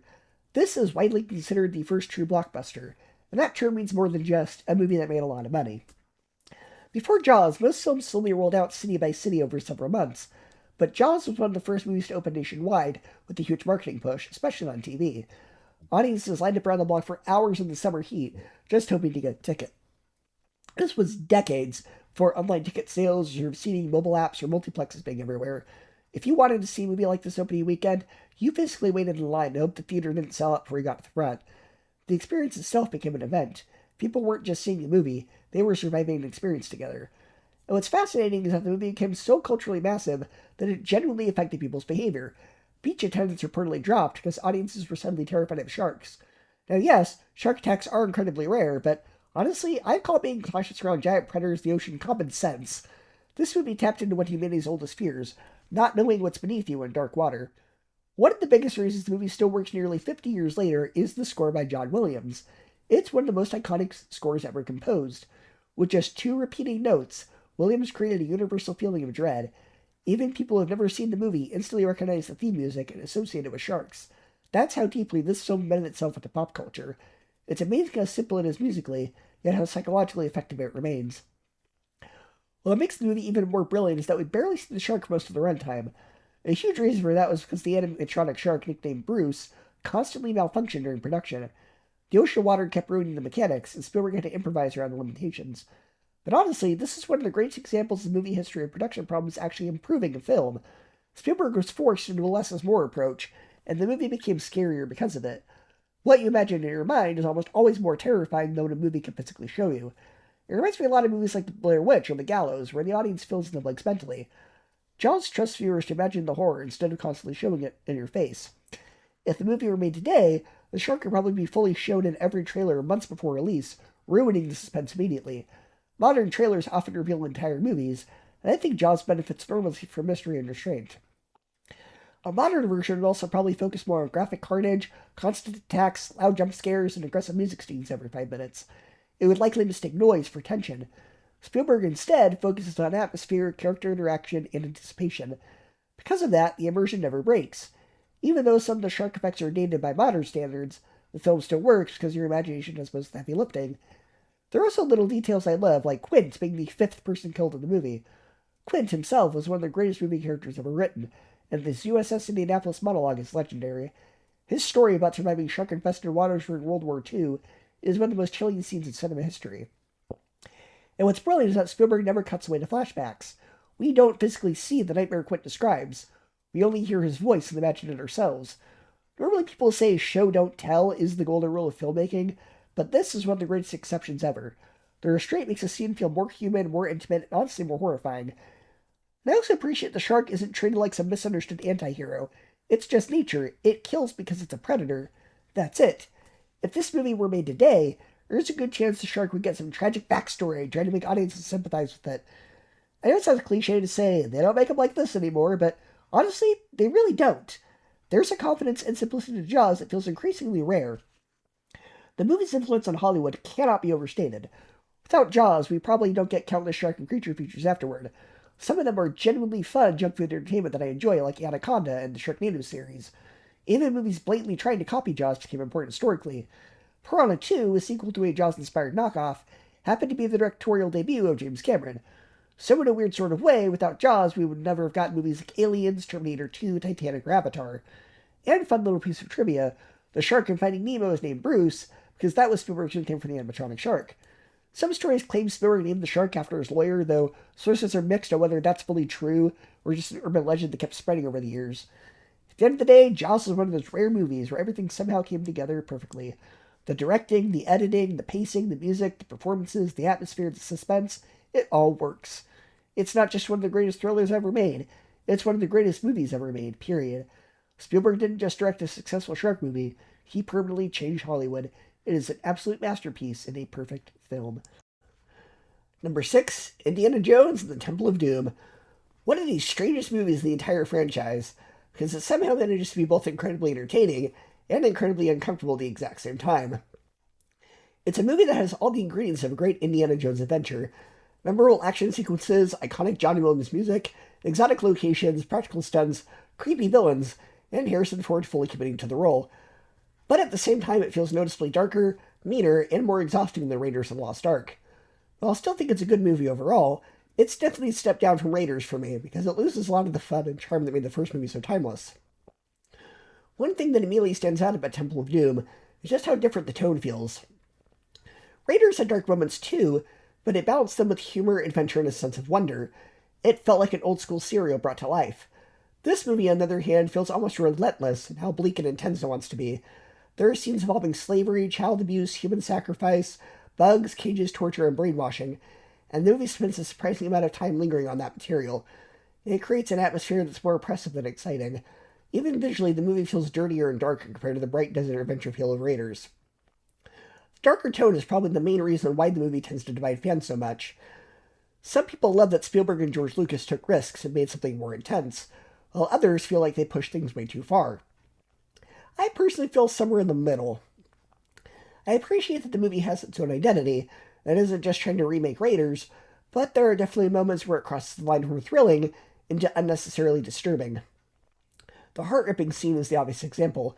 It's iconic, and from a filmmaking perspective, it's undeniably memorable, but it's also the moment where the movie fully embraces horror imagery in a way that can feel genuinely uncomfortable, especially for younger viewers. You can really see why this movie, alongside Gremlins, helped inspire the creation of the PG-13 rating. At the center of it all, though, Harrison Ford is still fantastic as Indiana Jones. Even when the material around him gets weirdly dark, Ford's charisma keeps the movie watchable.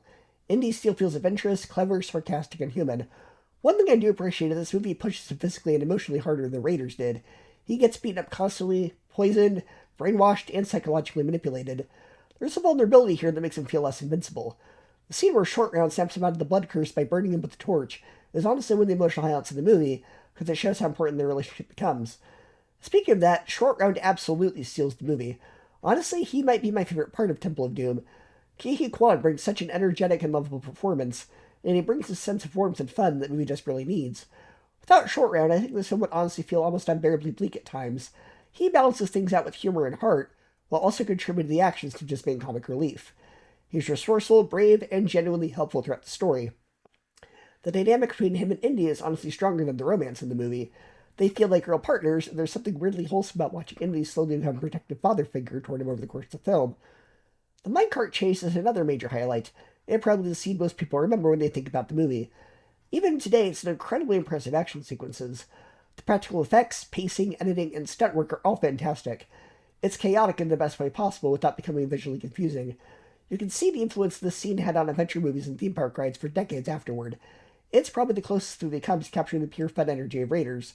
The rippage sequence is also excellent, and gives Indy one of the coolest moments in the entire trilogy. Unfortunately, the biggest weakness of the movie is Willie Scott. I don't want to be too harsh, because the actress Kate Capshaw is clearly playing the role exactly the way Spielberg intended, but the character just doesn't work for me nearly as well as Marion did in Raiders. Marion felt tough, independent, sarcastic, and capable. She could keep up with Indy and challenge him. Their arguments were entertaining because both characters had strong personalities and mutual chemistry. It's the same reason the Han Solo and Leia dynamic works in Star Wars. They clash constantly, but underneath the arguing, there's respect and attraction. With Willie, the dynamic feels completely different.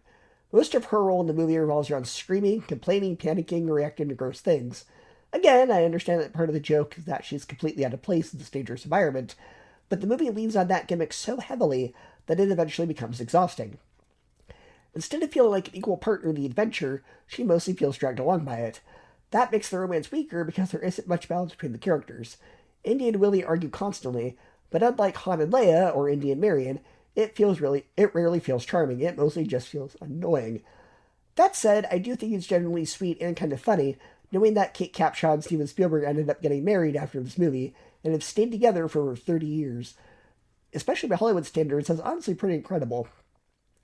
Visually and technically, though, the movie is still extremely impressive. Spielberg's direction is phenomenal, even when the story choices don't fully work for me. The production design is massive, the stunt work is incredible, and John Williams once again delivers an amazing score. There's never a moment where the movie feels lazily made. Even the scenes I don't like as much are executed with a high level of craftsmanship. I also think it's interesting the movie works much better when viewed as a prequel rather than a direct follow-up to Raiders. Since it takes place before the first movie, Indy starts out a little more selfish and cynical here. By the end, after seeing the suffering of the village children and returning the sacred stones, you can see hints of the more heroic and compassionate Indy that audience fell in love with the Raiders. It gives the character a subtle little arc that I appreciate more now than I may have as a kid. Overall, it's a good movie, but it's also probably the least fun movie of the first three films.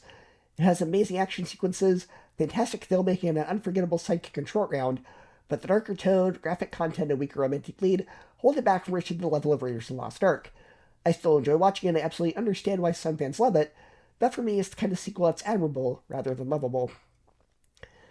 Number 5, Hook. The premise alone is fantastic. The idea that Peter Pan grew up, forgot who he was, became a stressed-out workaholic adult, and has to rediscover his imagination and sense of wonder is honestly kind of brilliant. It's the type of concept that naturally works both for kids and adults at the same time. Kids get the fun pirate adventure fantasy world, while adults connect with the deeper message about growing up, losing your childhood joy, and remembering exactly what matters in life. And of course, the cast is stacked. Robin Williams is exactly the kind of actor you'd want playing an older Peter Pan, because he naturally balances childlike energy with emotional sincerity. Early in the movie, he's intentionally frustrating, because Peter has become so disconnected from his family and imagination, but Robin Williams makes the character sympathetic enough that you still want to see him rediscover himself. Once the movie fully lets him become Peter Pan again, you can feel the energy of the film pick up immediately. Then you have Dustin Hoffman as Captain Hook, who is clearly having the time of his life in this role. He plays Hook with this perfect mix of theatrical comedy and genuine menace. He's over the top in the best possible way without ever turning into a completely cartoonish villain. The scenes between him and Peter are some of the stronger parts of the movie, because both actors fully commit to the emotional side underneath all the fantasy spectacle. One of the biggest standouts, though, is honestly Dante Bosco as Rufio. Long before he voiced Prince Zuko, he was already stealing scenes here. Rufio could have easily just been the cool 90s kid stereotype, and to some degree he kind of is, but Bosco gives real charisma and attitude.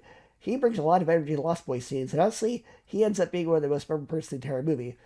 I also think the movie succeeds visually for the most part. Neverland feels massive and imaginative in that classic Spielberg way. The pirate sets are huge, colorful, and detailed, and the Lost Boys hideout feels like the kind of place kids would dream about living in. John Williams' score also does a lot of heavy lifting emotionally. The music gives the movie this grand and magical feeling even during some of its weaker scenes. That being said, I do think parts of the movie hold it back. Probably the biggest issue for me is Julia Roberts as Tinkerbell. I don't necessarily blame her entirely because the character is written a little strangely to begin with, but she just feels miscast. Tinkerbell is supposed to have this playful spark and charm, and here she mostly just feels awkward and distracting whenever the movie focuses heavily on her. It's one of the few casting choices in the film that never fully clicks for me. Some elements also feel very tied to early 90s trends in a way that dates the movie a bit. The Lost Boys having skateboarding ramps and extreme sports-style aesthetics makes the movie feel really hard, like it's trying to appeal to kids through what they thought was cool at the time. Sometimes it works, but other times it pulls me out of the timeless fairy tale atmosphere Spielberg seems to be aiming for elsewhere. And I know it sounds harsh talking about child actors, especially for a family movie, but compared to Spielberg's earlier films like E.T., Empire of the Sun, the actors playing Peter's kids don't feel nearly as natural and emotionally convincing. Their performances aren't terrible or anything, but some scenes come across as a little stiff or phoned in emotionally. Ironically, the Lost Boys themselves are actually much stronger and more entertaining overall. I was also surprised when I rewatched it by how dark parts of the movie could get.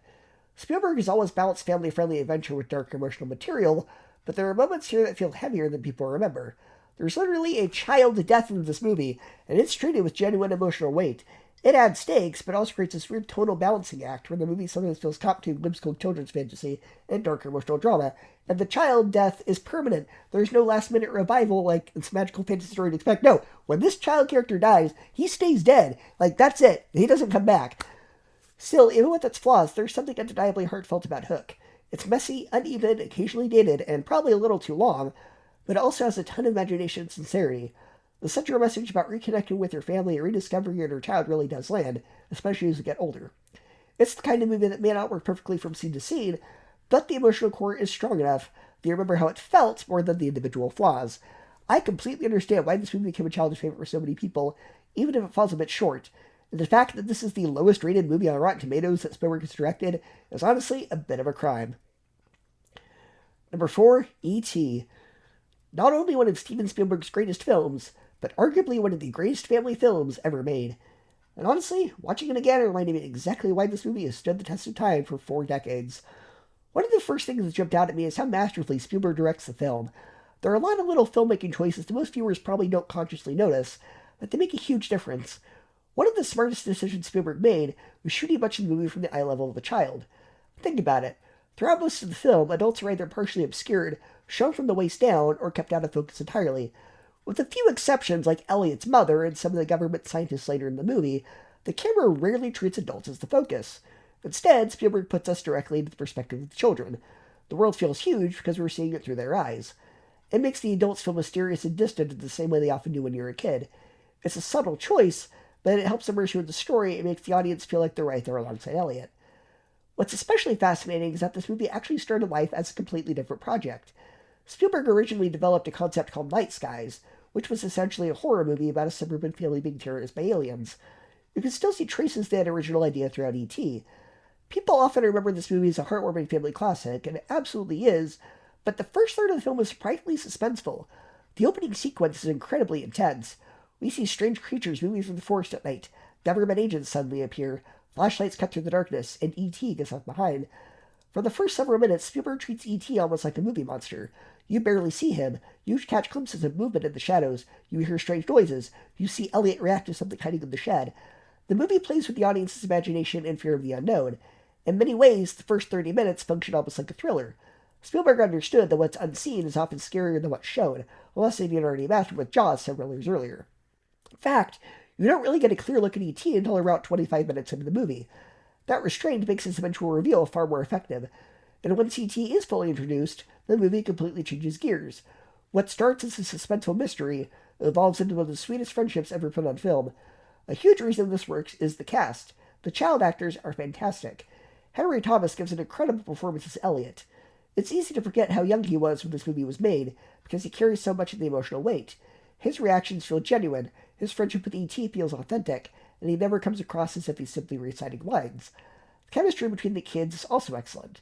The siblings actually feel like siblings.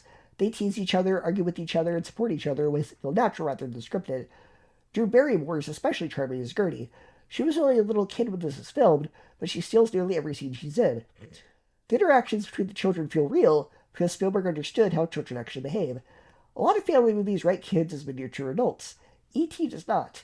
These kids talk like kids, think like kids, and react like kids. That's one reason the movie remains so believable. And speaking of childhood fears, the movie also taps to another recurring Spielberg theme, fear of adults. Much like Poltergeist and several of Spielberg's other films, the adults become a source of anxiety. The government agents are intimidating, the scientists are mysterious, the children often feel powerless in situations controlled by adults. Not spoiling anything for those who somehow haven't seen the movie, the final third becomes incredibly emotional, because it forces the kids to confront situations that are much bigger than themselves. And wow, that last act, even after 40 years, it still hits hard. I don't care how tough you think you are, if you can get through the final third of E.T. without getting emotional at least once, you might not have a soul. The emotional payoff is absolutely devastating and uplifting at the same time. Spielberg has directed a lot of emotional scenes throughout his career, but the third act of E.T. is still among his very best. Another thing that deserves enormous praise is the practical effects. The E.T. puppet is incredible. Seriously, watch this movie and remember that CGI wasn't being used to create this character. It's animatronics, puppetry, practical effects, and filmic craftsmanship. Yet E.T. feels completely alive. His eyes move naturally, his expressions convey emotion, his body language communicates personality. At no point does he feel like a special effect. He feels like a real living creature. That's one of the reasons the movie has aged so well. Practical effects often hold up better than early CGI because they're physically there on the set interacting with the actors. And here's a fascinating production detail. Most movies are filmed out of order. Scenes are usually shot based on actors' availability, location schedules, weather, and budget considerations. But Spielberg made the unusual decision to film much of E.T. in chronological order. Why? Because he wanted the child actors to experience the story the same way their characters did. He wanted their emotional reactions during the ending to feel genuine, and it worked. The performances become more emotional as the story progresses because the kids had genuinely spent months bonding with the puppet and with each other. You can feel that authenticity in the final scenes. Of course, we can't talk about E.T. without mentioning the legendary score from John Williams. Everyone knows the Flying Bicycle theme. It's one of the most iconic pieces of movie music ever written, but the entire score is phenomenal. Even from the opening chase sequence in the forest, Williams creates a sense of wonder, mystery, danger, and excitement. The music elevates every scene. The opening pursuit of E.T. is genuinely intense. The emotional moments become even more powerful. The sense of adventure feels larger than life. It's one of the greatest film scores ever composed. There's a reason why Williams and Spielberg are considered one of the greatest director-composer partnerships in movie history. When people talk about movie magic, this is what they're talking about. Great directing, great performances, groundbreaking practical effects, a legendary score, and a story that resonates with audiences regardless of age. There's a reason E.T. has endured for 40 years. There's a reason parents continue to introduce it to their children. There's a reason new generations keep discovering it. The film taps into universal emotions, friendship, loneliness, family, growing up, and learning how to let go. Those themes never go out of style. 40 years later, E.T. remains one of Spielberg's finest achievements and one of the greatest family films ever made. It's emotional, funny, suspenseful, imaginative, and unforgettable. This is absolutely a movie worth phoning home about. Number 3, Raiders of the Lost Ark. There are some movies that are just so iconic that even if you've never actually sat down and watched them, you still know the scenes, you know the music, you know the hat and whip silhouette, you know the giant rolling boulder, you know the line, "Why did it have to be snakes?" Raiders of the Lost Ark isn't just one of the greatest adventure movies ever made, it's basically the blueprint for modern cinematic adventure storytelling. Without this movie, franchises like Uncharted, National Treasure, and The Mummy probably wouldn't exist in the form we know them today. What makes this movie so timeless is how perfectly all the elements come together. The story is simple, but it's executed so well that it never gets boring. Indiana Jones is racing against the Nazis to find the Ark of the Covenant, and the movie just constantly moves. There's always another trap, another chase, another mystery, another fight, another location. It's paced almost perfectly. A lot of modern blockbusters are over 2.5 hours long and somehow feel slow, but Raiders flies by because every scene matters, every scene pushes the story forward. And Indiana Jones himself is one of the greatest movie characters ever created. Harrison Ford plays him with the perfect balance of intelligence, confidence, sarcasm, and vulnerability. What makes Indy such a fun hero is that he's not invincible. He gets beat up constantly. He gets tired, bruised, dirty, sweaty, and overwhelmed. Half the time it feels like he's barely surviving these situations by pure luck. That's part of what makes him relatable and exciting compared to some action heroes who feel untouchable. Indy feels human. The movie also does an amazing job making archaeology feel cool and exciting. Before Indiana Jones, archaeology probably sounded boring to most people. After this movie, every kid wanted to explore ancient temples, solve mysteries, and hunt for treasure. The film turns history into this massive globe-trotting adventure. One minute you're in a jungle temple, the next you're in a Nepal bar fight, then suddenly you're in Egypt digging for ancient artifacts. It constantly feels big and adventurous. And speaking of adventure, this movie absolutely nailed the traveling around the world feeling in a way that became iconic. The little red line moving across the map whenever Indy travels is such a small detail, but it became legendary. It's one of those filmmaking choices that people instantly associate with adventure movies now. Even the 2011 Muppets movie parodied it because it's so recognizable. The action scenes are incredible too, especially considering this movie came out in 1981. A lot of the effects still hold up because so much of it was done practically. Real explosions, real stunts, real sets, real locations. There's weight and danger to everything. Modern CGI-heavy movies sometimes feel too clean and artificial, but Raiders feel tangible. You believe these people are actually in danger. The boulder chase scene alone is one of the most iconic openings in movie history. Even people who have never seen the movie know that scene. It immediately tells you exactly what kind of movie this is going to be. Adventure, danger, traps, treasure hunting, narrow escapes. And it's amazing how much tension Steven Spielberg creates that in intensive dialogue. The visuals tell the story perfectly. Spielberg is really operating at another level here. This movie came out after Jaws and Close Encounters, but Raiders showed just how versatile Spielberg was as a filmmaker. The directing here is unbelievably energetic. The camera is always moving in interesting ways, the action is easy to follow, and there's a sense of momentum throughout the entire film. It never feels sloppy or confusing. The script is also way smarter than people sometimes give it credit for. Yeah, it's a fun popcorn adventure movie, but it's filled with memorable dialogue and character moments. Indy and Marion have great chemistry together, and their banter gives the movie personality beyond just action scenes. Marion especially is a lot tougher and more capable than many female characters in adventure films of that era, with maybe the exception of Princess Leia and Ridley from Alien. And then there's the score by John Williams, which is honestly one of the greatest film scores ever composed. The Indiana Jones theme is right up there with Star Wars in terms of instantly recognizable movie music. The second that theme starts playing, you immediately feel excitement and adventure. Williams understood exactly what this movie was supposed to feel like and elevated it even further. The movie also balances tones really well. It can be intense and suspenseful one minute, then funny the next. The humor never undercuts the danger at all. One of the funniest scenes in the movie is when the swordsman shows up doing all these flashy moments, and Indy just casually shoots him. It's such a simple joke, but it's hilarious because it completely subverts what you expect action movie to do, and what makes that moment even better is the behind-the-scenes story. Originally, that scene was actually supposed to be this big elaborate sword fight, but while filming in Tunisia, Harrison Ford got dysentery from contaminated water and was incredibly sick during production. He didn't have the energy to do this long, complicated stunt sequence, so instead they changed the scene and he just pulling out his gun and shooting the guy instantly. And honestly, that last-minute change actually gave us one of the funniest and most iconic moments in movie history. The fact that such a legendary scene only exists because Harrison Ford was sick somehow makes it even more legendary. I also love how this movie genuinely feels dangerous at times. The scene with the snakes is still creepy. The face-melting climax still feels shocking. The traps feel deadly. There's a slightly darker edge to Raiders that gives it more weight than a lot of family adventure films. It feels like the characters are messing with powers they truly do not understand. And honestly, this movie's influence on pop culture cannot be overstated.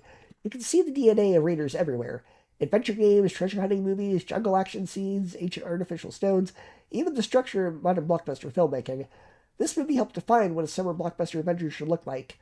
Overall, Raiders of the Lost Ark is just one of those near-perfect movies. Incredible pacing, memorable characters, amazing action, iconic music, fantastic practical effects, endlessly quotable dialogue, and a sense of adventure that almost no movie has matched since. It's the kind of movie that reminds you why going to the movies is fun in the first place. Our runner-up, and this is a very close second, it was a toss-up between this one and my number one pick, but my very close second is Indiana Jones and the Last Crusade. Steven Spielberg had an almost impossible task after Raiders. How do you follow up one of the most iconic adventure movies ever made? Somehow, Last Crusade not only lives up to Raiders, but in my opinion, actually surpasses it. This is my personal favorite Indiana Jones movie, and honestly one of the most entertaining adventure films ever made. Raiders might be the most iconic, but Last Crusade is the one that I have the most fun watching every single time. One of the things that immediately makes this movie stand out is that opening sequence with young Indy.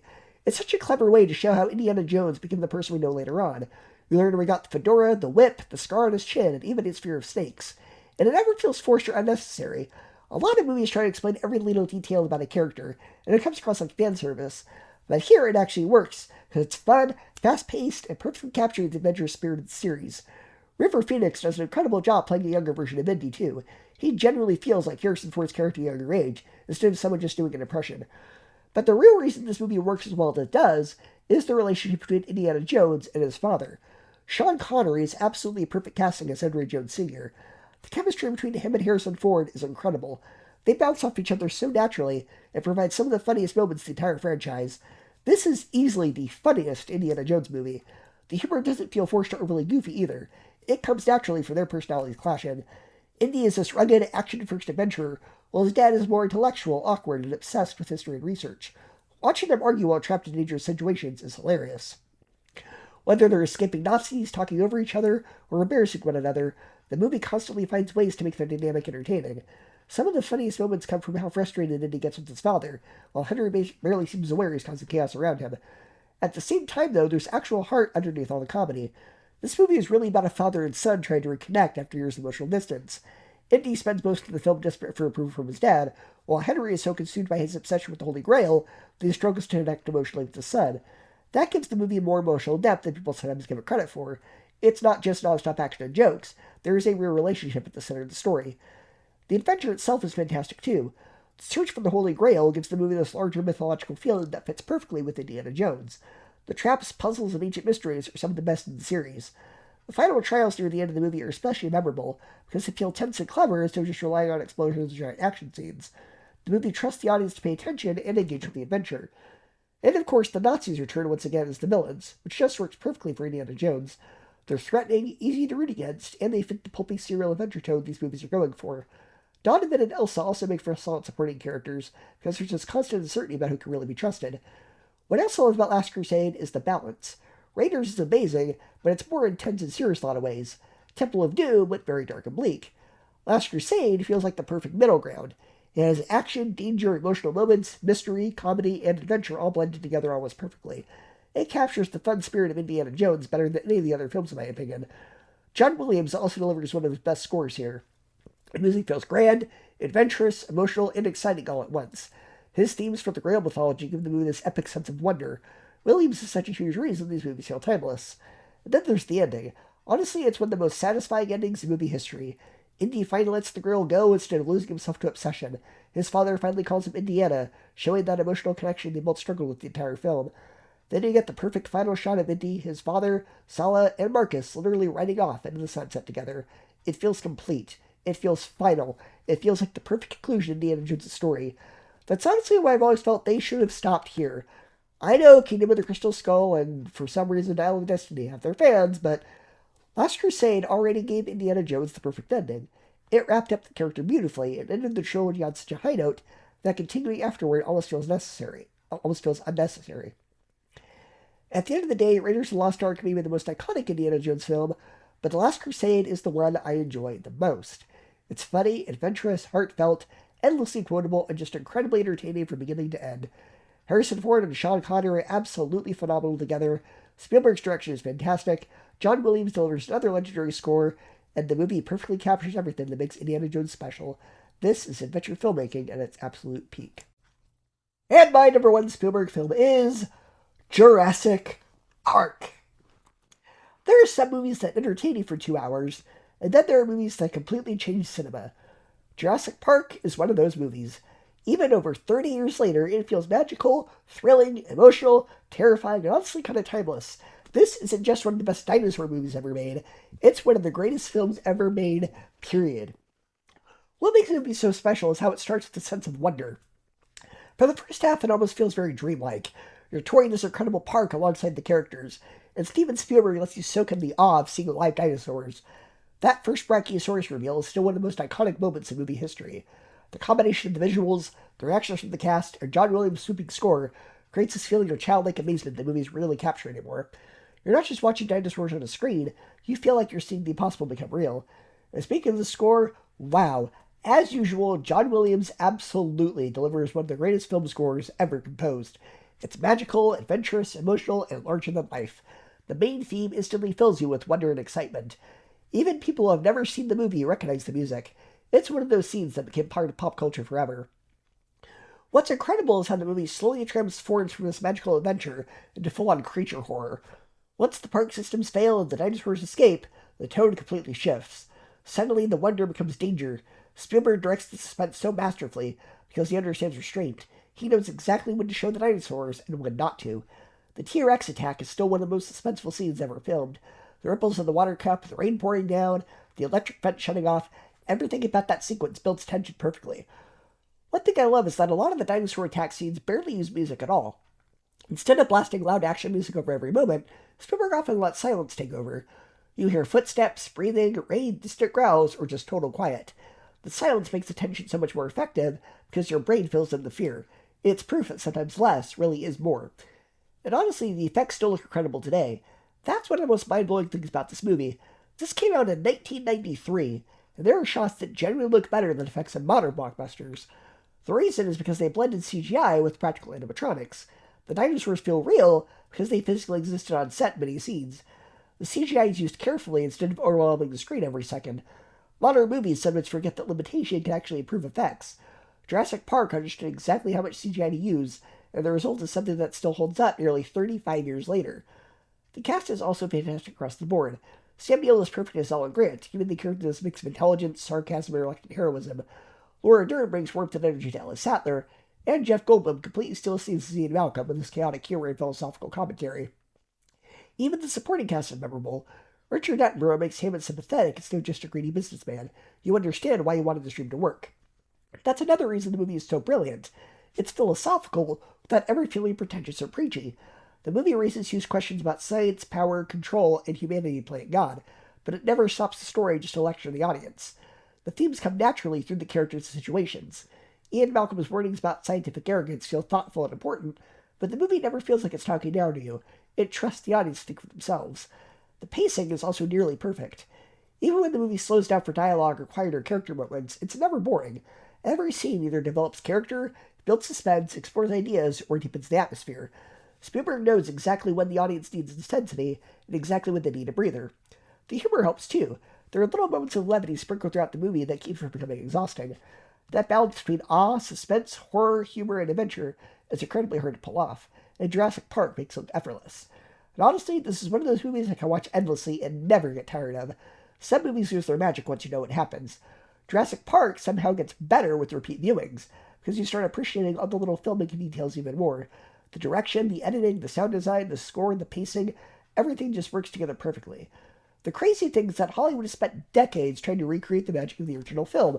We've gotten sequel after sequel with bigger dinosaurs, more explosions, bigger action scenes, but none of them have truly matched what made this first movie special. The original Jurassic Park wasn't just about dinosaurs chasing people. It had wonder, it had atmosphere, it had tension, it had unforgettable characters and deeper ideas underneath all the spectacle. That's why it still stands above every other sequel. At the end of the day, Jurassic Park is more than just a blockbuster. It's a landmark film, a movie that changed visual effects forever, while still remembering that great storytelling and great characters matter most. It's thrilling, emotional, terrifying, funny, awe-inspiring, and endlessly rewatchable. It's an absolute masterpiece, and it comes in at a very, very well-deserved number 1. Go ahead and share your ranking of these Spielberg movies, or at least the ones that you've seen, and let me know what you thought, and I'll see you next time.